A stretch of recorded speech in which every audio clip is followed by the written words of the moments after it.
We would sneak out to the woods and we would find various members of this cult around a fire, sort of chanting, sometimes talking about pagan ordeals. I asked my dad about this before I came out here. That time when we moved out to that house, that was just a really weird time, wasn't it? And he was like, I don't know why I did half the stuff I did back then. We're extremely removed from society. There's all of a sudden, we can't wear certain colors. We can't eat certain foods. We can't say certain things. It felt like I was living in a cult, man. Hey everyone, this episode is brought to you by merkmerch.com. That's merkmerch.com. Get all your Merkle Media apparel needs. We have a new Alien Tactical t-shirt right there on the front page at merkmerch.com. Also check out merklefilms.com for all your on-demand streaming needs. Every documentary we've ever done is on there at merklefilms.com. Now today we have John and AJ coming on the show. They are brothers, but John is the host of 21 CD podcast on YouTube, Apple, and Spotify. They come on the show today to talk about the very real situation they found themselves in, where they were actually raised in a cult on their family's property. Lots of people were in and out of that property, and they come to share all the details today. So let's get to them right now. Give me about 10 seconds and we'll come in with an introduction. You ready? Oh, no, we're not doing introductions. So let's just jump into it. You're good, Jack? Okay. I'm ready. This is so weird. I'm supposed to be like, welcome to the show. And then I turn. So, how are you guys? Doing great. Here we go. I don't know how to open my own show. Air it. Upload it. Oh, man. Before we second guess it, that's a TikTok right there. I guess this is how we start the show these days. Today we got AJ and John. John and AJ, how you guys doing? I'm so good. Doing great, man. Doing great. So, John, you're a returning guest. AJ, you're new. You're brothers. John, 21 CD podcast. Hey guys, I'm John from the 21 CD podcast. This is my brother AJ. Hello, welcome back to me. They both sound the same. So if you're listening on audio, good luck. Yep. But here's the thing. John, when you started your show, you talking on your show is the same way you actually talk. And I just wanted to let the whole world know that. Because the way you told the stories on the first time you were on the show, I was listening to you tell the stories, and then like my interactions with you off air, you talk with the same thoughtful cadence. Just, I'm going to talk and tell you this story. And it's just like, man, it's awesome. That's all. I mean, yeah, I can only talk one way. It's the only way I know. Born to podcast, man. Born to podcast. I don't know about that, but yeah, I definitely try to be. I mean, that's always been something that you've just kind of been, though. Like, people listen when you talk. You have a really interesting way of saying things. Well, thanks, guys. Absolutely. Dang, I feel so welcome to be here. So before we jump into the topics of the day, tell people about your podcast, where they can find it, and what it's all about. Sure. So the 21 CD podcast, you can basically just Google it, and it's pretty much everywhere. We also have 21cdstudios.com. And that's where all of the links are in one spot. And I also sell merch there. And yeah, that's honestly going to be your mothership for 21 CD. And I do 3 episodes a week right now, by the way, which is a lot for one little person. So tune in every Monday, Wednesday, and Thursday. We'll talk about weird stuff. Weird stuff. What kind of weird stuff are we talking about? Are we talking about like the Clintons? Are we talking about Nephilim? Are we talking about UFO? What are we talking about? Right now, I am heavy on hidden people. I am also, of course, deep into Nephilim and portals. Yeah. You know that. I'm really into interdimensional stuff. That's some of my favorite stuff to talk about. And actually, funny thing, right now I'm actually investigating an Indian burial mound, which is great because it's relating to the first time I was here. Oh, we're going to get into it. Yeah. We're going to get into it. There's all sorts of stuff that I'm into right now, but we got something for everybody. Yeah, absolutely. I think it's a fantastic show. I've loved it from day one. And I know people have checked it out and stuff, but if you haven't checked it out, you got to check it out. If you haven't checked it out in a while, go back. Because I know you had stopped for a little bit because of moving and everything. So listen, I'm telling you right now, 21 CD podcast, get on it. And what's your subscription base right now on YouTube, roughly? What do you mean? How many people do you have subscribed to right now? Oh, On YouTube? Yeah. On YouTube, just 3,000. Just 3,000. Yep. It's just a measly just 3,000. A measly 300 3,000 souls. Yeah. It took me a long time to get there. A measly 3,000 people. Yeah. You know, like most mega churches don't even have 3,000 people going on a Sunday, you know? I'm in the presence of Tony Merkel, so 3,000. I stumbled my way there. So listen, after people hear today's show, go back and Jack will look it up and let us know when he gets it available, unless you know. Do you remember what episode number you were? No. So it was Wendigo Woods. Jack will let us know what the episode title or number was. But after you listen to this episode, go back and listen to that episode, and then go and check out the YouTube channel, hit subscribe, and just trust me, just enjoy. It's really good. So speaking of Wendigo Woods, we have an update. I just want to let people know where we're going today. All right. So we're going to talk about Wendigo Woods and the update from that, because there's more that has developed.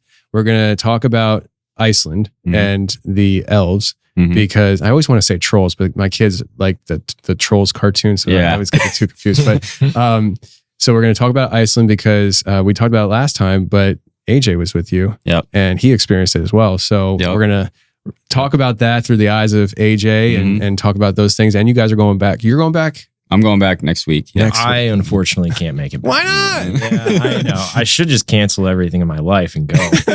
Probably. Right now, it's listen, dude. Yeah, I've got my own demons to kill here. So I got you, but I'm just saying, like, I mean, you saw elves. He's going back. I mean, it was pretty spur of the moment. Even on the drive up here, we were just talking about it, and it's like, can't you be sick or something? Reliving some of those moments is still kind of weird. Yeah. Wow. It's so interesting. So we're going to talk about that, and then what we're going to hit on probably a little bit harder is going to be let's just put it this way: cult stuff. Yeah. How would you define it, just to tell people that direction? Well, here, the million-foot overview. Here, let me just define it real quick. We grew up in a cult, so there's going to be not a lot of people know this, and honestly, I think that some of my followers are going to be like, "What the heck? Why haven't you told us about this on the show yet?" And it's because it has to be on a bigger show. It has to be on a show that I have prepared for, because we've never talked about it. We've been highly discouraged not to talk about it, and there's real world consequences for talking about it in the wrong way. So we've been very cautious most of our lives, and now I'm at the point where sometimes people find out accidentally. So I'm just gonna come out and we're gonna tell the story. I flew here to I flew to Nashville and came here, and on the way, we were talking about it. We really feel like this is just the right time and the right place. So it's also like it's reached a point in its maturity where now you can kind of look at things maybe a little more objectively. And as a child, you just kind of experience life, and whatever it is, you make reasons for, and you rationalize, and you just keep going. But then when you kind of look back at certain moments or years of your life, you can kind of actually look at why and whether or not I was just ignorant to what was going on, or if it was like something a little bit more to actually talk about. And in our case, after doing research upon, maturing, becoming older and stuff, and looking back on our past and just being like, did that stuff really happen? Or was that a figment of a child's imagination growing up in the wild and stuff like that? Did that actually happen? And then you start doing research and find out, holy cow, this actually happened, and you can read about it online. So like that brings an element of realness to it. And I just feel like, I think we both feel like it's just time to sort of flesh it out a little bit. So, why not? Yeah. Hey guys, if you want to join me on the show, email me, contact@theconfessionalspodcast.com. And if you want more episodes on a weekly basis, just become a member to theconfessionalspodcast.com or hit the join button on YouTube. It's the same content, just 2 different locations. All right, well, let's get into some of these conversations then, because I definitely want to hit the cult stuff. Obviously, this is something you told me about briefly last time you were here. And I was like, you want to talk about it? You're like, oh, I don't know, I'm not going to talk about it yet. But let's talk about Wendigo Woods. Now, this is an experience, AJ, you went through as well, right? Yeah. So, I mean, at any point in time, feel free to chime in with your own perspectives on this. But I know, John, you've been doing some digging and you found some new developments on the property, right? Yeah, and he actually did some digging with me, so he can verify that this is true, and I'm not just making it up for likes. But yeah, so we both had this experience on my parents' land, this Wendigo, which now I'm not sure. I never was sure if it was a Wendigo. That's such a hard cryptid to sort of nail down. It made a good title, though. It does make a great title, and it might have been, like we live in Wisconsin where the Algonquin-speaking tribes were, and, the Menominee natives, they were the ones who were in our area and all that kind of stuff. And then we've also got, skinwalkers and the area that we live in, which I'm not going to name. Tons of people want me to name where I live, but I'm just not going to do it. Wise. Right. And, even we have rumors in our local town of cryptid sightings and whatnot as well. So it's not just this one thing that happened on my parents' land. And basically, we've been traipsing around these woods for a very, very long time, many years at this point. Like, how long have you been running around in those woods? 7-8 years. Yeah, right. So like we've been doing this for a while, and we had this experience where we saw this thing, and our other brother was with us as well, and one of our friends, and it sort of stalked us in the woods. And obviously, if you guys want to hear Wendigo Woods, go listen to it. But since then, I moved away. I moved here. That's when we did the first interview. And then I moved back to the same exact town because that's home. So that's where I moved back to when I left here, and started just going over the old stomping grounds again. And there's this place about a mile away. So it's not on my parents' land, but it's about a mile away, and it's all wooded, very dark forest. And if you go into those woods, there's a snowmobile trail. Okay. And the snowmobile trail will cut all the way through the forest because it's honestly, it's probably somebody's hunting land. It runs right next to the river, and the river just kind of goes in towards the middle of nowhere, countryside, Wisconsin. And so there's this little trail that goes all the way along the river, just through this woods back there. And hold on a second. Yeah. Before we go any further, it just hit me. We did an overtime last time, and we're talking about the building in Milwaukee, right? Yeah. John, were you with him? Or AJ, were you with John? Yeah, dude. Full circle. I was just like, wait a second. AJ was with John with the portal building. He's been with me for most of them. Yeah. Where were you last time? I know, man. I know. Man, Secret okay. missions. All right. Yeah. I was like, holy crap. He was there. Yeah. Okay. Yeah. Wild stuff. Yeah. So that is a crazy story too. I guess it's on the extended edition of that Wendigo Woods. But so anyway, the city kind of maintains this trail because they know that snowmobilers are going to be on it, and they don't want people getting hurt. But in a weird way, it feels like the city can't do anything with the land. Right. And so they just put something there because they can, but they can't build there. It's all pretty hilly. The ground is really soft. It would be hard to actually do anything with that space. Yeah. And there's no sign to it. It's not like a state park that you drive up to and park, and now you're in this park. I've never seen anybody else in the woods ever. Yep. And long story short, we've been walking this trail for a long time. I walk my dog there all the time, have for years. And I've never noticed this one feature until maybe about 3 months ago. And I was going through the woods, and off to my left, as I had been walking for maybe about 45 minutes or so, there is this mound that is just right there. And it's clear as day. In such a way that I can't believe I had never noticed it before.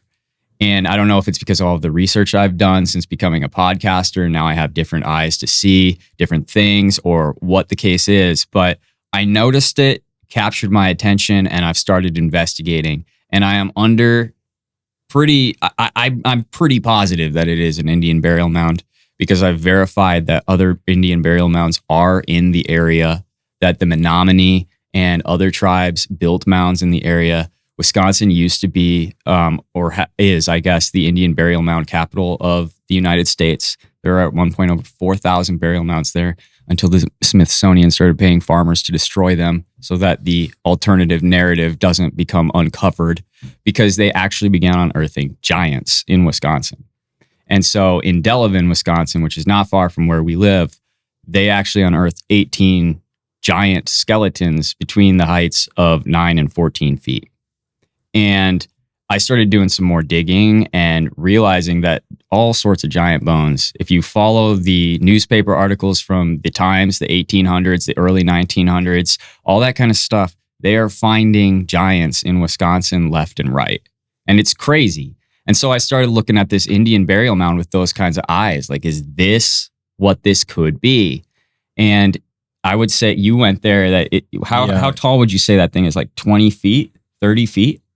Yeah, probably right in between there. Yeah. He came and told me about it, and he was like, those woods that we would go down in, you got to go check this out because I'm pretty sure there's something there. And you didn't end up coming with me when I went down to look at it, but I drove down there and I went on a little hike, and he was like, it's going to be on your left side, and it was noticeable when I saw it. And so I've seen a lot of Indian burial mounds, and when you look at like the way this one is structured, it's got no old trees on it. And so the trees haven't been there long enough to actually grow like large root systems to bury like through the mound. It's got a little bit of a sink pit in the middle, which gives you the idea that it's probably hollow. There's probably space or air at one point that was inside this mound that has now collapsed on itself. Yep. And it also seems like the trees that are there are old enough to be from a longer time ago, but they're not like ancient. And so there's no huge trees there, but the trees that are growing out of it, probably 50 to 100 years old. Okay. But not like the massive 300-year-old oak. So you're saying that, say 50 to 100 years, I mean, that's relatively a new mound then. Well, no, it's just relatively new that trees are growing out of it. Yeah, okay. Yeah. Because there are trees around it that are much older. The thing is, and my first question was, is this just a pile of dirt from a construction project or something like that? And they needed a place to put all this topsoil, so they just dumped it here. But what I started noticing was, if that was the case, then they would have had to put this here probably in the ballpark of 50 to 100 years ago. Right.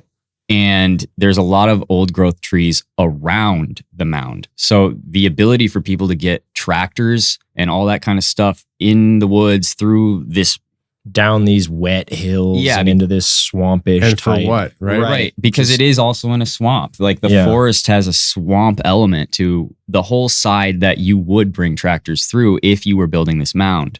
But it does go deeper. Like I said, the thing is about 30 feet tall and does have a bowl in the top where there is a tree growing out of it, by the way. And if I stand in the bowl is about 6 feet deep. So it is considerably massive, and it does show that the inside is collapsing in some way. And it also, I would say, is about 50 to 60 feet long. Yeah. So it is it's not just a pile of dirt. It is a long structure, I believe, subterranean structure of some sort. And it has been used probably for quite some time, in my opinion. I did some metal detecting on it. I'm getting pings, but I'm hesitant to dig because I don't know anything about it and I don't want to disturb anything at all. So, but I am getting pings of metallic object, usually gold and silver, a little bit of bronze. So I don't know what it is, okay? But I'm actively investigating it. I'm not on here saying that I have the secret location of an Indian burial mound. Or Nephilim barrier. But I do have the secret location of an Indian burial mound and maybe a Nephilim. It's also interesting because the river is older than the dirt, you know, and that's where it's just like, this is a natural highway and it's been here for hundreds and hundreds of years. And so like, as colonists came to the area and started building little towns and villages on the side of this river, that forced the other life that was there to move. And so the ground that the houses and the homes and the buildings are built on is young, but the waterway is ancient. And so if this waterway has been right here for 2,000 years and you've got Native American tribes who have been through here, you've got animals, you've got life that walks this path. And so this mound being right off the river is not likely just a random pile of dirt. Right. And an important thing, a lot of my followers love to know that this is on the Fox River, and the Fox River goes to the ocean. So if you follow it all the way to the lake, Green Bay, Lake Michigan, you can get to the ocean from my house. So it's anybody could have gotten there, and it would have been fairly easy for them to do so.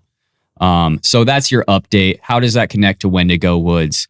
There's just stuff going on in the area that I think is much deeper than just some isolated cryptid. I think there is some ancient history here, and I think it is worth investigating, and I'm 100% on board with it. There is another interesting tidbit that I wasn't really going to mention, but I am now deciding to. And there's a structure that's built right next to the Indian burial mound. And it's made out of sticks and logs. It doesn't look like it's thousands of years old. I would say it's not. I would say it's relatively young, maybe a year old, right? But it's built on the border of where the mound ends, which is at the tree line, and this swamp field of just everything being dead. There's just nothing alive there. It's this wasteland expanse. And this little hut is built right there on the precipice of it. And I think about what makes people do things. You know, I'm a sociologist. I went to college for it. And so I'm instantly always very attracted to society and how people's brain works in certain situations. And similar to our Iceland tale, when we saw the elves, seeing that in a place like this tells me that I'm not alone in feeling what I feel when I'm here. Somebody else felt something here and slept here. And I don't live in the city or near the city. Nobody homeless is coming out to sleep in these woods. They will die out there. So it's not like this is something like that. So I just feel like this real calling that this place is something. We're going to investigate it. And I'm really excited for the future of that. So, yeah. Yeah. I mean, we also found stick structures after we saw our encounter with our Wendigo, which, you know, this looked definitely a little bit more human made, this little stick structure, but that was also a weird finding after that situation. Yeah. So I don't know if there's ever going to be a time anytime soon that I'm talking Wendigo on the show, because it's very rare. I mean, I would welcome more stories on Wendigos, but it's just rare. So I'm going to take this opportunity to bring this up. Have either one of you watched The Watchers, the movie? By Night Shyamalan? Yeah. I just watched it the other day. I can't remember if I've seen that. It's a newer movie. It came out in like June or July this year. Then no, I didn't see it. Tell me what you think about it. I think there's a lot of symbolism in it. I think they knew exactly what they were making. Yeah. I think they're trying to tell us stuff. I was literally counting fingers when I was watching. Yes! I was like, show me 6 fingers, show me 6 fingers. We got the 6 fingers! That's literally, I was watching it with some people and they were like, what the heck is going on? It's a Nephilim! Touchdown! And it's called The Watchers, bro? Are you serious? Dude, Shyamalan does that, though. He has symbols in his movies. And so when I saw that, I was like, this is nuts, dude. Oh, my gosh. Oh. And then even the way, don't die. And then even the way that they portrayed it, where it was like the people being watched are imprisoned. Yeah. You know, it's like us on Earth, and they're just observing as the Nephilim destroy everything around them. Like, I thought that movie was great, dude. What a great movie! If you haven't watched it, I highly recommend watching it, because I'm not good at doing the spoiler alert stuff. Yeah. I probably spoiled some stuff just now, but I'm telling you right now, in the future, I'm not even going to think about telling you I'm going to spoil things. I'm just going to spoil it for you. So if you're listening to this right now, don't ever tune into my show again until you watch it. But what a movie. Like I thought for sure I'd be severely let down, because I love M. Night Shyamalan movies in the sense that, like, he's a local producer or director from where I'm at. Like, he's actually used several towns that I've lived in: Phoenixville, Pennsylvania, Royersford, Pennsylvania. He uses a lot of different towns in the Philadelphia area. That's cool. And but like movies that he does get me juiced up, and then they let me down. And like, me and Joel differ on this, our perspective of this one, but The Village, he loves how that ended, and I was like, I freaking hated it, because it took me out of the magic of the moment. I know, but he loved that aspect. But this movie, I totally expected to have a similar thing, and after, I was like, this is a freak. I was like, at the end, when, all right, listen, guys, I'm just saying, at the end, when the thing, person, character. They all die. I'm just kidding. Which is not true. So when the true identity was revealed of the thing and the stuff, like I was looking at it, I was like, huh? Yeah. Like there's so many things running through my mind. I have to watch it again. I'll have to actually write notes down. Anyways, I brought it up because at one point in the woods, when you start seeing the which is in the trailer, so I'm not spoiling anything, the bone structures of like the angel looking things and stuff. What maybe I was thinking Wendigos. Like that just made me think of Wendigos. Yeah. What a movie that is. I highly recommend it. Anyways, back to the show, everybody. You know what I liked about that movie too, and I know this isn't a movie review podcast, but it is now. It is kind of interesting. I loved how she named her canary Darwin, because her canary was leading her to somewhere else that was against the narrative. And I thought that was a really interesting twist. I thought that was an interesting detail, I should say, because that just goes to show that Shyamalan still got it. He's still got these messages. He's still got this narrative that he's trying to tell us. And whether he knows he's trying to tell us or not is a question we might always ask. But because I believe messages can come from very unexpected places. But I thought that was a really interesting aspect of that movie. Yeah. So you said that, but I mean, his daughter's the one who put it out. Do you think he had a big influence on it? Or do you think she just learned a lot from him? I bet he did. Didn't he like write, produce, and direct it? No, it's her movie. Are you serious? Yeah. What is his role? Dad? Well, I don't know. I was pretty like I know it's her movie. Yeah. But I mean, it definitely has Shyamalan traits. Yeah. It just makes you wonder. Like, I mean, is that the whole family, right? Let's just put it that way. The whole family. What do they know? How do they know it? Yeah. You know, they know stuff. In fact, like. I wouldn't be surprised if they tune into this kind of content just because they're actually genuinely interested in it. Well, I mean, I know this isn't what the episode's about, but there's the whole idea that even Tolkien, who wrote Lord of the Rings, knew stuff. And that's why his Lord of the Rings trilogy, or however many books there are now, but like they might be more telling a real story. Yes. Loosely based on truth. Yes. And so wouldn't be surprised. Tolkien, C.S. Lewis, is another one, and the guys who directed Stranger Things. Oh yeah, very much. Stranger Things, and I just got a confirmation on that again this past week with an interview I did, which will come out probably sometime in October. But here's the thing: they have to know.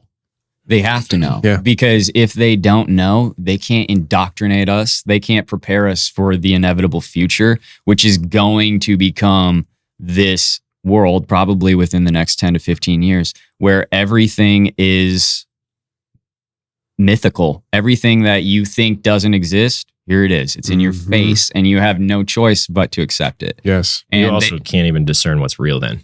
Right. Yes. Yeah. And they tried to do it with the alien disclosure, the UFO disclosure, and all that kind of stuff. The mall in Florida or wherever the heck. Miami Mall monsters. The Miami Mall thing. All that, dude, that's not just like, some crazy story that popped up on the news. That's very intense. That's the U.S. government giving you UFO disclosure. Yeah.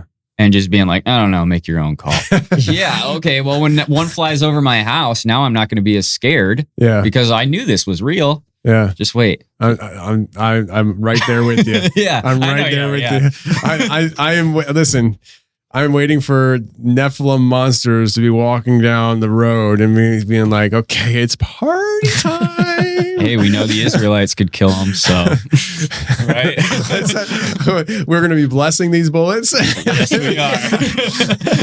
Getting out the 50 cows. We're going to be sending those Nephilim some freedom, I swear. Get me the freedom cigars out of my special box. This calls for a special occasion. I need my special bullets. Ben, get the special key to Daddy's special box. Oh, man. I'm excited for it. I'm building an AR-10 right now. I love it. I'm still secretly designing a Nephilim Blaster 2000. Like I'm going to, when this hits, I'm going to pull out this thing. Nobody's ever going to see it before. And they'll be like, what is that? You'll find out. Or I'll find out it doesn't work. This is my Nephilim rifle.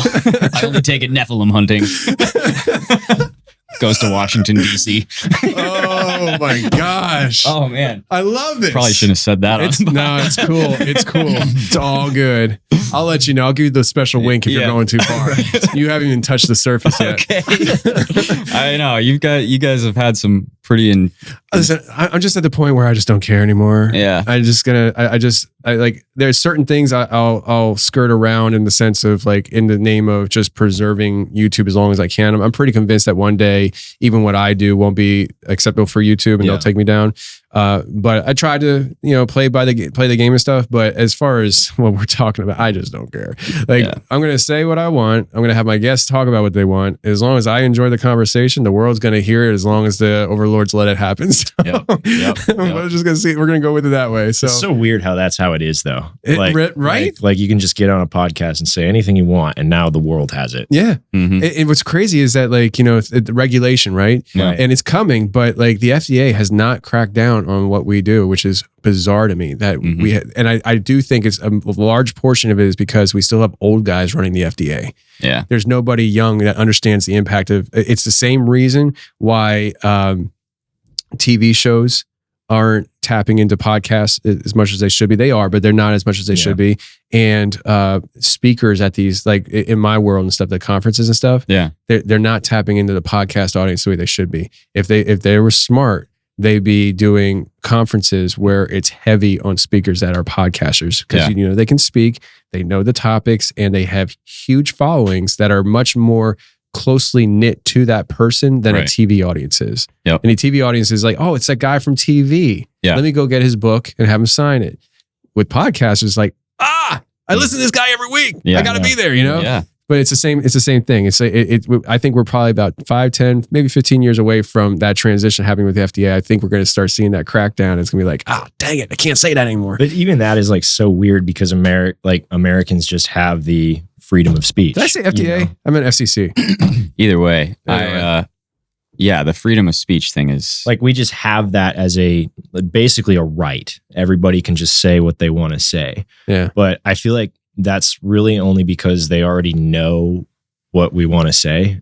And until they start really not liking what we're saying, they already know we've said it. And so now they can just hold it against us. Yeah. Yeah. It's like, keep going. And by the way, they will take you down if they don't like what you say. Of course. They did that to me. So, I mean, after I talked about something I wasn't supposed to talk about, I lost the ability to make money online. Really? So I still can't make money off of my podcast right now. It's demonetized? Yeah. Really? Completely. And I can't get permission to get it back until 6 months from now. So they do give you a bit of a spanking. Tell me what you did right now. No, I won't. After the mics are off. I won't tell you about it, but yeah. And then YouTube actually brought me to YouTube's court, YouTube court, HR, YouTube HR. Yeah, and YouTube was the judge, executioner, and jury, all that.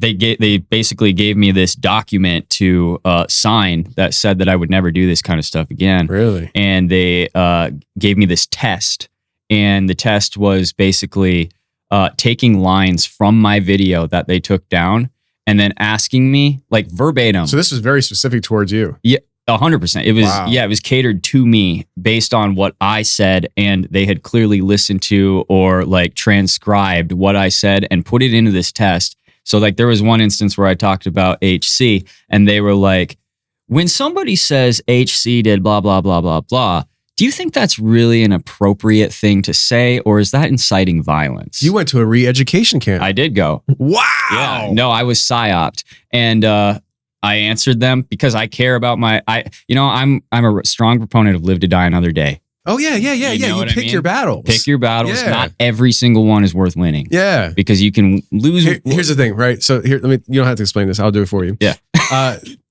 You have 3,000 subscribers. Mm-hmm. Do your 3,000 subscribers want to hear from you again? 100%. So you have to have that in mind. Yeah. There's 3,000 people that follow you on YouTube. Yeah. And they would prefer to hear from you again. So if you can use wisdom in the moment so they can hear from you tomorrow, do that. Yeah. Right. It just makes sense. Yep. Wow. You went to a re-education camp, dude. And then I had to sign and, Wow. I know. He's a changed man. I am. Are you a changed man? I'm educated now. I thought you were a little different when you came in. You're wearing the sunglasses now.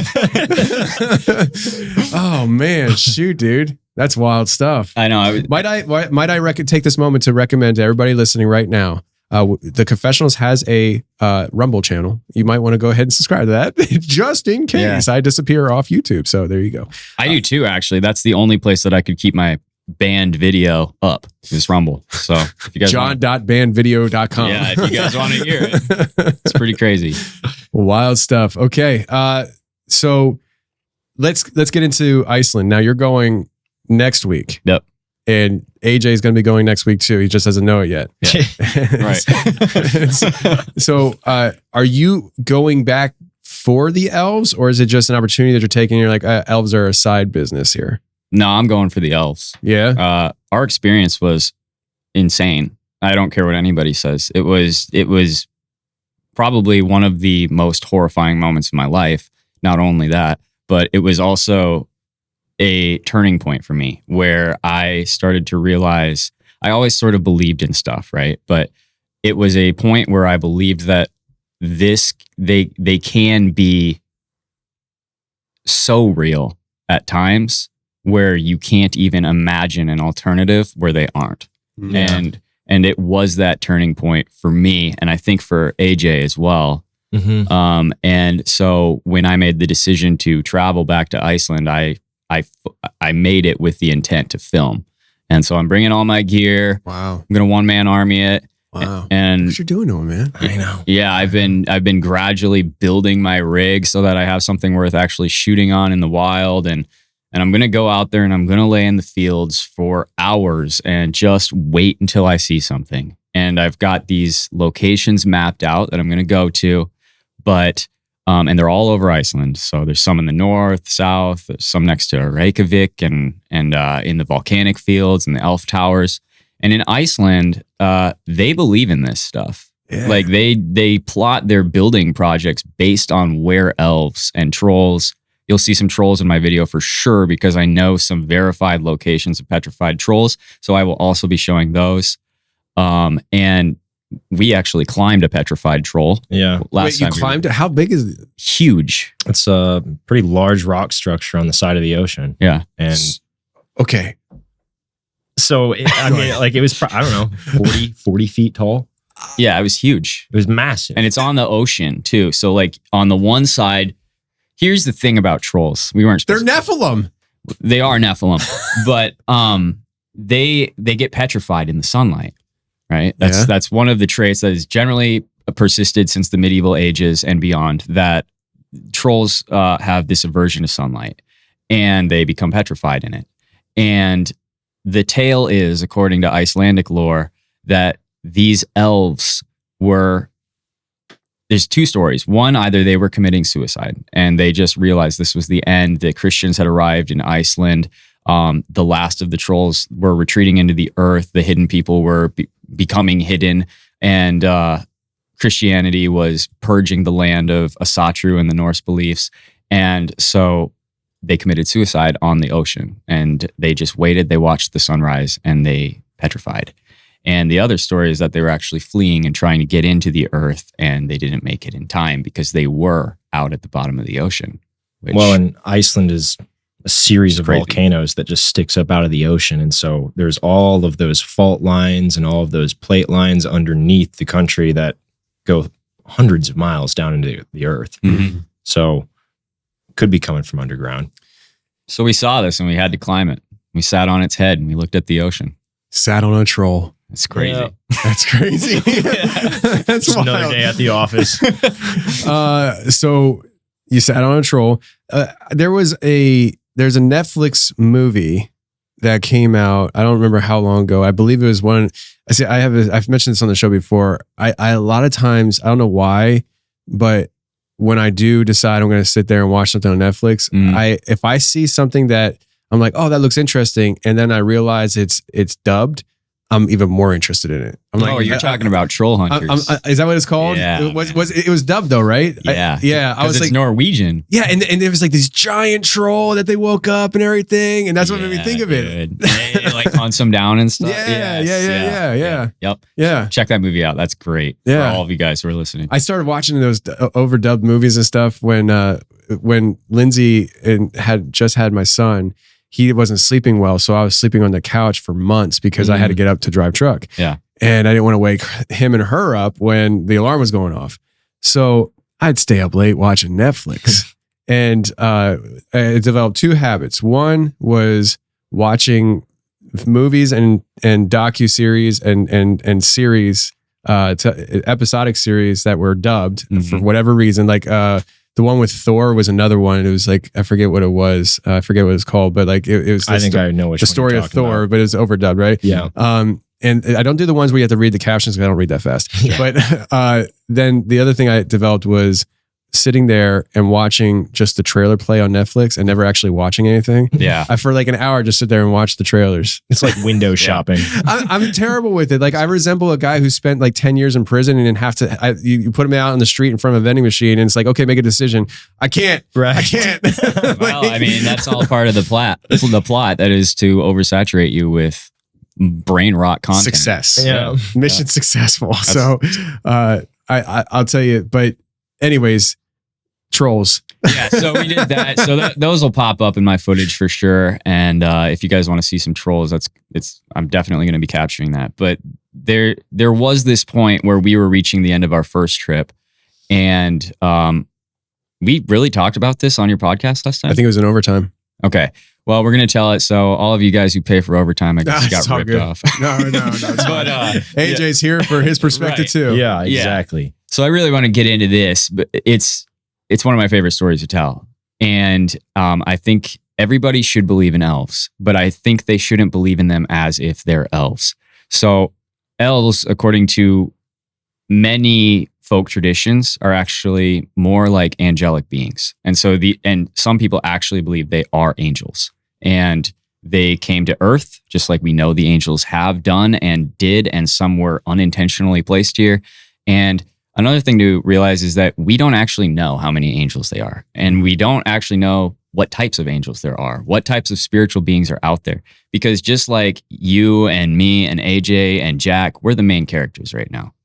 But there's still a bunch of stuff happening on all around us. Animals, cats, dogs, birds, running around. Those are all different beings too. We don't see them as cryptids because they're everywhere in our lives, but those are just regular beings. And in the spirit world, I believe it's the same way. I believe there is a whole realm, a new animal kingdom, if you want to call it that. And elves could be some of those beings. Hidden folks, trolls, they might be completely just neutral beings that just exist. And no, they're not on the side of God or the side of Satan. They're just creatures, just like the whole sky whale phenomenon, these spirit beings that are in the sky or these biological beings that we can't see. I think it's stuff like that, And so when I talk about elves or trolls or hidden people, I'm not talking about Lord of the Rings. I'm talking about things that people have been talking about since the dawn of time. And somehow that oral history, because a lot of that was oral, has persisted for a reason. And now we see it as entertainment. But in a lot of places around the world, it's not just entertainment. That's a Western idea that this stuff doesn't exist. But if you go to these other countries and you tell an Icelander elves aren't real, they're going to think you're stupid. That's how strongly they believe in it. And at a minimum, you don't respect our culture. And so our experience there was very open-minded. And when we went there, we had a deep understanding of Norse culture. We understood all that kind of stuff. And at the same time, we were very level-headed because we hadn't really had many shared cryptid experiences prior to that, right? If any? Not a lot. I think we had some strange moments in Milwaukee before we went to Iceland. Like the portal thing? Yeah. And we had a lot of like weird experiences like growing up, but the Iceland trip did end up kind of being a catalyst for what I think is real. Because that's when I like actually felt like a change from what I knew. And that's when it like started to kind of hit me like, I don't think the full story is the full story. I think there's a lot of stuff out there that we don't actually know. Yeah. And like he and I are pretty adventurous people and pretty capable individuals. And so like, I'm not scared of a lot of things. Spiders make me uncomfortable. I don't like the idea of like my family dying. That scares me. But like there is a general like comfort that I have with the uncomfortable. And in Iceland, at the end of our trip, we were there for like 8 days. We both found ourselves in a place where it was just like, we are in uncharted territory. This is something that is above us. Wow. Yeah, and I'm really glad that he's here, because another thing about AJ, when you compare him to me, AJ doesn't just believe everything he sees or hears. So I'm definitely a skeptic. yeah, for so sure. if I go out and I say, dude, I saw Bigfoot in the woods, he's going to probably Where? not believe me at first. He's- Where? Right. Like, let's get to the bottom of Yeah. it, and then we'll decide if it's Bigfoot. And one of the moments, or one of the reasons that I give such stock to this encounter with these elves, or these hidden people, as I like to call them. I don't even like to call them elves anymore, because after all the research I've been doing, I think they're actually a race of hidden people who can shift in between dimensions. And that exists in Iceland as well. And they're actually seen as part of the population in some instances, where they must be, their land must be respected. We must build them this little house here, or allow them to cultivate this land, and we can't trespass on that, right? And so when we experienced this and I saw him change, that's when I knew it was real. Like, this isn't just me hallucinating or whatever. And the way it came about was very strange too. So in Iceland, obviously 5-ish years ago, I think, when we went, right? Like, Yeah, probably about 5. It was a hot topic. The show Vikings had just come out and was really rampaging across the land, and everybody was really into Ragnar and Lagatha and all Iceland was doing special flights, and you could get there pretty cheap, and so the show was filmed there. So it was a tourist hotspot. And when we went to this park, it was filled with people, right? yeah, there's this national park there where basically the history of Christianity in Iceland started. And it was this small village, and there's a river that runs through the village, and there's these massive volcanic rock columns on both sides of the river, and it was a place to go. There's a lot of history there. There's a lot of tourism there.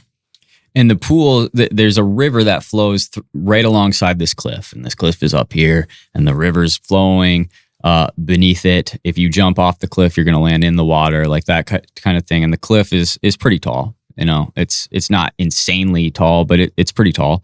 And there's all sorts of rock structures jutting out of the top of it, which I've come to realize are called elf towers in Iceland. And you know, we're taking in it's the middle of the day. We're taking in the environment. It's beautiful. Wow. But there's so many people out here taking pictures and stuff. So we got to come back when it's nighttime. And we're walking around. We know we're going to camp here. So we're kind of plotting stuff out. And we get to these pools in the river, where the river kind of widens a little bit and the water gets insanely deep. You can't see the bottom. And we realize that we've arrived at what the Icelanders call the killing pools, which is where they would drag the witches and those who weren't willing to convert to Christianity to their depths. They would basically chain them on one side, drag them across until they were dead. And they would also throw them off the cliffs here. They would behead them and hang them here. They would do all sorts of terrible things to the people who didn't want to convert to Christianity. And so now these pools are charged with blood, in my opinion. And well, like, you know how if you go to a place and people tell you there's a ghost there, and you go and you stay in that space for a while and you just kind of like feel it, you can kind of in a sense feel whether or not there is a ghost there. Yeah. Like, sometimes a place just has a feeling, sometimes it doesn't. And this place in the day doesn't really seem to have that feeling, but you also know, like, this is a very historic place where literal clashes of angels and demons has happened. And so, like, it is a place where there's, the soil is bloody, and you can get that feeling, but because of all the tourism and all of that, it just didn't really like hit us the way we were maybe expecting it to, which is why we were like, I wonder what it's like when it's quiet. We saw a state park at the time. At night, that was anything but just a state park. And so as we're looking at these pools, we notice that they are filled with gold and silver and jewelry, like every coins. kind of money you can imagine from all over the world. Yep. Yep. All over the world. It had to be thousands of dollars worth of coins. And all you would have to do is take 2 steps down there and you could have all that money. But people weren't doing that. And so instead, despite the signs that said don't throw coins into the killing pools, people were doing it. Thousands of people were doing it. And so this resonates with me, similar to the structure by the mound resonates with me. And it's for the same reason. People feel an urge to do something here. There's something about this place that convinces many people to act in a certain way. In this case, throw their worldly treasures into the killing pools. The thing is, in Icelandic and Norse stories, most of their cryptids are incredibly drawn to treasure. You've got the dragons, you've got the trolls, you've got the elves, you've got the hidden people, you've got the dwarves, the goblins. These are all very prominent Norse ideas. And I mean, the Celts had them too, but like so much so that a lot of their history and a lot of their like remarkable figures are somewhat remarkable for throwing away their wealth. Mm-hmm. Really? There's a very famous story that underneath Dedifoss, which is in Iceland, but it's actually considered the largest waterfall in Europe. There is a lost treasure of a guy, a dwarf, who hid his treasure beneath this waterfall. And it is believed, you can go there and they have signs about it saying like, many have died attempting to retrieve this treasure that's in the bottom that was allegedly put here by a troll or a dwarf. And so when I see all this gold here and I know these Norse tales, and I don't believe in Norse mythology for the record. I don't think it's real. I just think all of those things from Norse mythology are spiritual beings that do exist. But I don't believe in a Satru or pray to Odin or any of that kind of stuff. But what I feel when I see all that treasure and I know all that stuff, there could be a curse on this land. There could be something here that is actually, these beings are convincing you, your powerless self, you don't even know what's happening, to give them treasure. And that's their treasure. So anyway, that's a little side detail, but we set up camp. And it's probably like maybe 5, 6 o'clock when we get setting up our camp. Mm-hmm. The sun is still going down. So the whole scene turns to that pink purple sky as the sun dips underneath the ocean and the calm before the chaos. And like you're out here and like the tourism kind of starts bleeding out and then it gets really quiet and then the clouds roll in and we've got our camp set up and I think we had a little bit of dinner, but we kind of both knew like we're not done exploring. Mm-hmm. We're still on some sort of quest out here. And so everything's all set up and it gets really dark. And the moon's not out. The clouds are over the whole sky. And it's just like, we were probably like 3-4 miles away from where it was. yeah, But for some reason, it still feels close. And so we're like, let's just go for a walk. Let's go for a walk and see what that place is like when there's not 1,000 people there and when it's back to its more natural state. not a star or moon in the sky. It was a pitch black night. Yeah. And tell the story. You tell this part of the story way better than I ever could. But tell us, especially from your perspective, because you weren't here last time, how it was to make that walk. Because I remember it being very stressful. Yeah, we were just kind of on edge for some reason. Again, like not typical of us when we're exploring in a different country and we're just trying to like get the feelings of the place that we're in. So we were already kind of on edge, which was strange, but maybe we felt like we were trespassing in some way because we know it is a historical marker and we know it's an important land. And so like we want to respect that, but we also want to feel the way that this place is. And so we started our trip towards the pools of water next to the cliff and where the river runs. And we just kind of started walking. And we were walking on like this gravel path that went up towards the pools. And before we get there, we run into some of the only trees that we found in Iceland. We drove all the way around the whole island. And this was like the only area where we actually found large, solid trees. And so this grove had been there for a while, and it was basically a black curtain. Like you see all of these tall trees, but you can't see past literally the first line of trees. And so this is important. Why? Because the Vikings cut down all the trees in Iceland. So when you see trees, they are very intentionally preserved. Yeah, they're important. Yeah. And so we get to this wall of trees, and we're trying to figure out, like, it feels like Finding Nemo. We're like, do we go right through it or do we go around?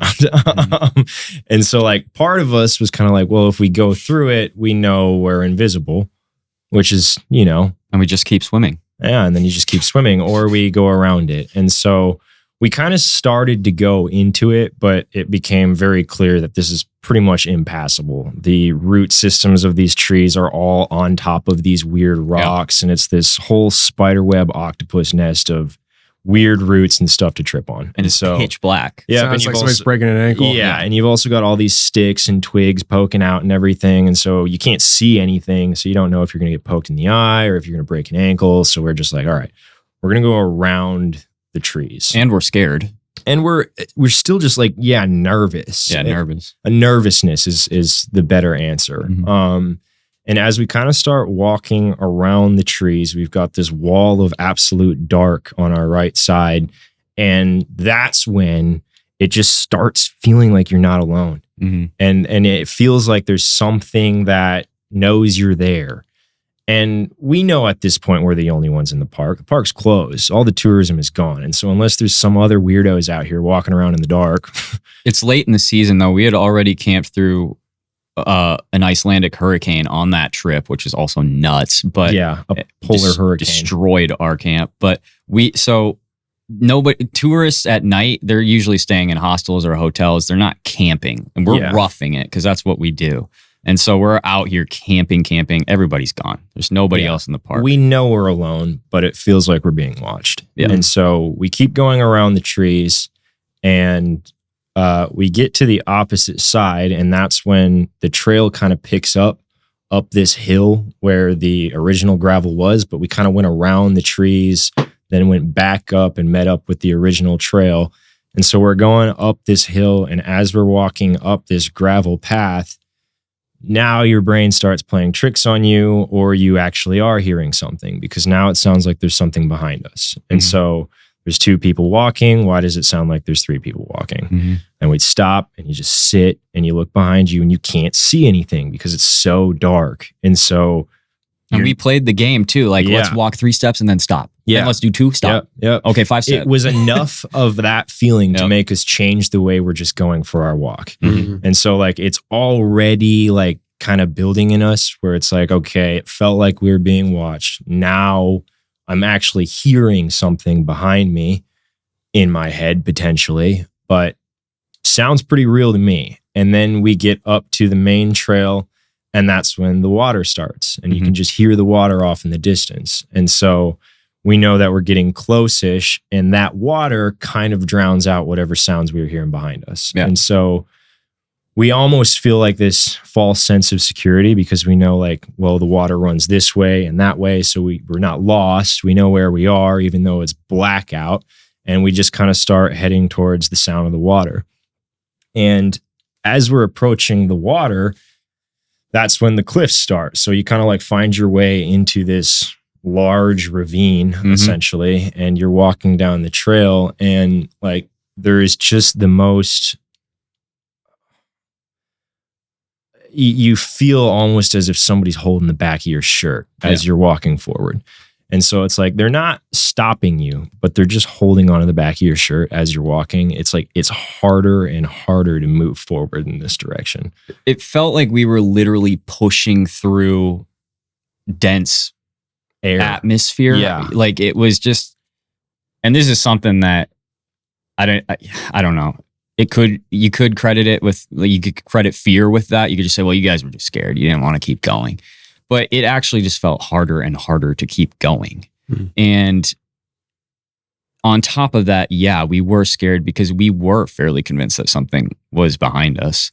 We didn't know where it was or what it was or what. Initially, we were like, there must be a security guard out here or something. But why would a security guard sneak up on you? Yeah. They would be like with the flashlight, hey, what are you guys doing here? Not sneaking up on you. And eventually we reached the bridge, right? Is that where we kind of like... The bridge is what stopped us in our tracks. And so the pools are maybe 15, 20 feet ahead of us, and the river kind of splits off and runs down the ravine, and it also continues forward. And there's this little bridge that goes over the split. Mm-hmm. And so over the split, another 20, 30 feet, the pools are right there off the side of the cliffs. And so we get onto the bridge, and the water is kind of loud. And without even communicating about it, we both just stop on the bridge, and we're both, side by side, and we're just like looking forward. And then like, as you stand there, you start to feel vulnerable. And so we're like looking around, trying to figure out, why is my sixth sense flaring up right now? And as we just kind of look up at these large, dark cliffs next to us, it's not sitting still. The cliffs are moving. And so in that feeling of trying to rationalize what you're seeing, we're just like kind of frozen, because now I know I'm not alone. And whatever it is definitely knows I'm here. Mm-hmm. And so almost appears to be like preparing an ambush. Like that's the way it felt for me. It felt like if you were to just stumble upon a gorilla in the jungle, where it's like, I'm not moving, I'm not running, Yeah, that's actually great. Yeah. I'm stuck here until this situation changes. And so, except it wouldn't be one gorilla. It'd be more like a troop of like 20 40 baboons or something. But it was the whole tops of the cliffs just started moving. And I'm seeing real like humanoid shapes. It's not just rocks and the clouds in the sky. It's something that is bouncing from like elf tower to elf tower, rock outcropping to rock outcropping. Is this like moonlight that you're seeing it with, or what?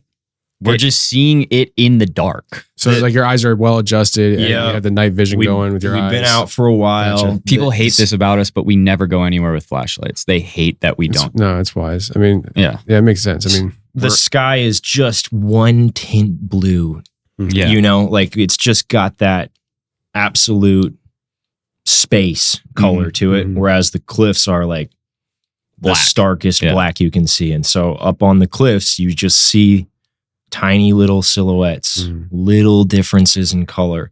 And it would appear as if there were several people up on the top of the cliff that were not wanting to be seen. All those Western movies where you'll see like Native Americans popping up, and like that's what it felt like. And so we're standing on that bridge, just like basically frozen.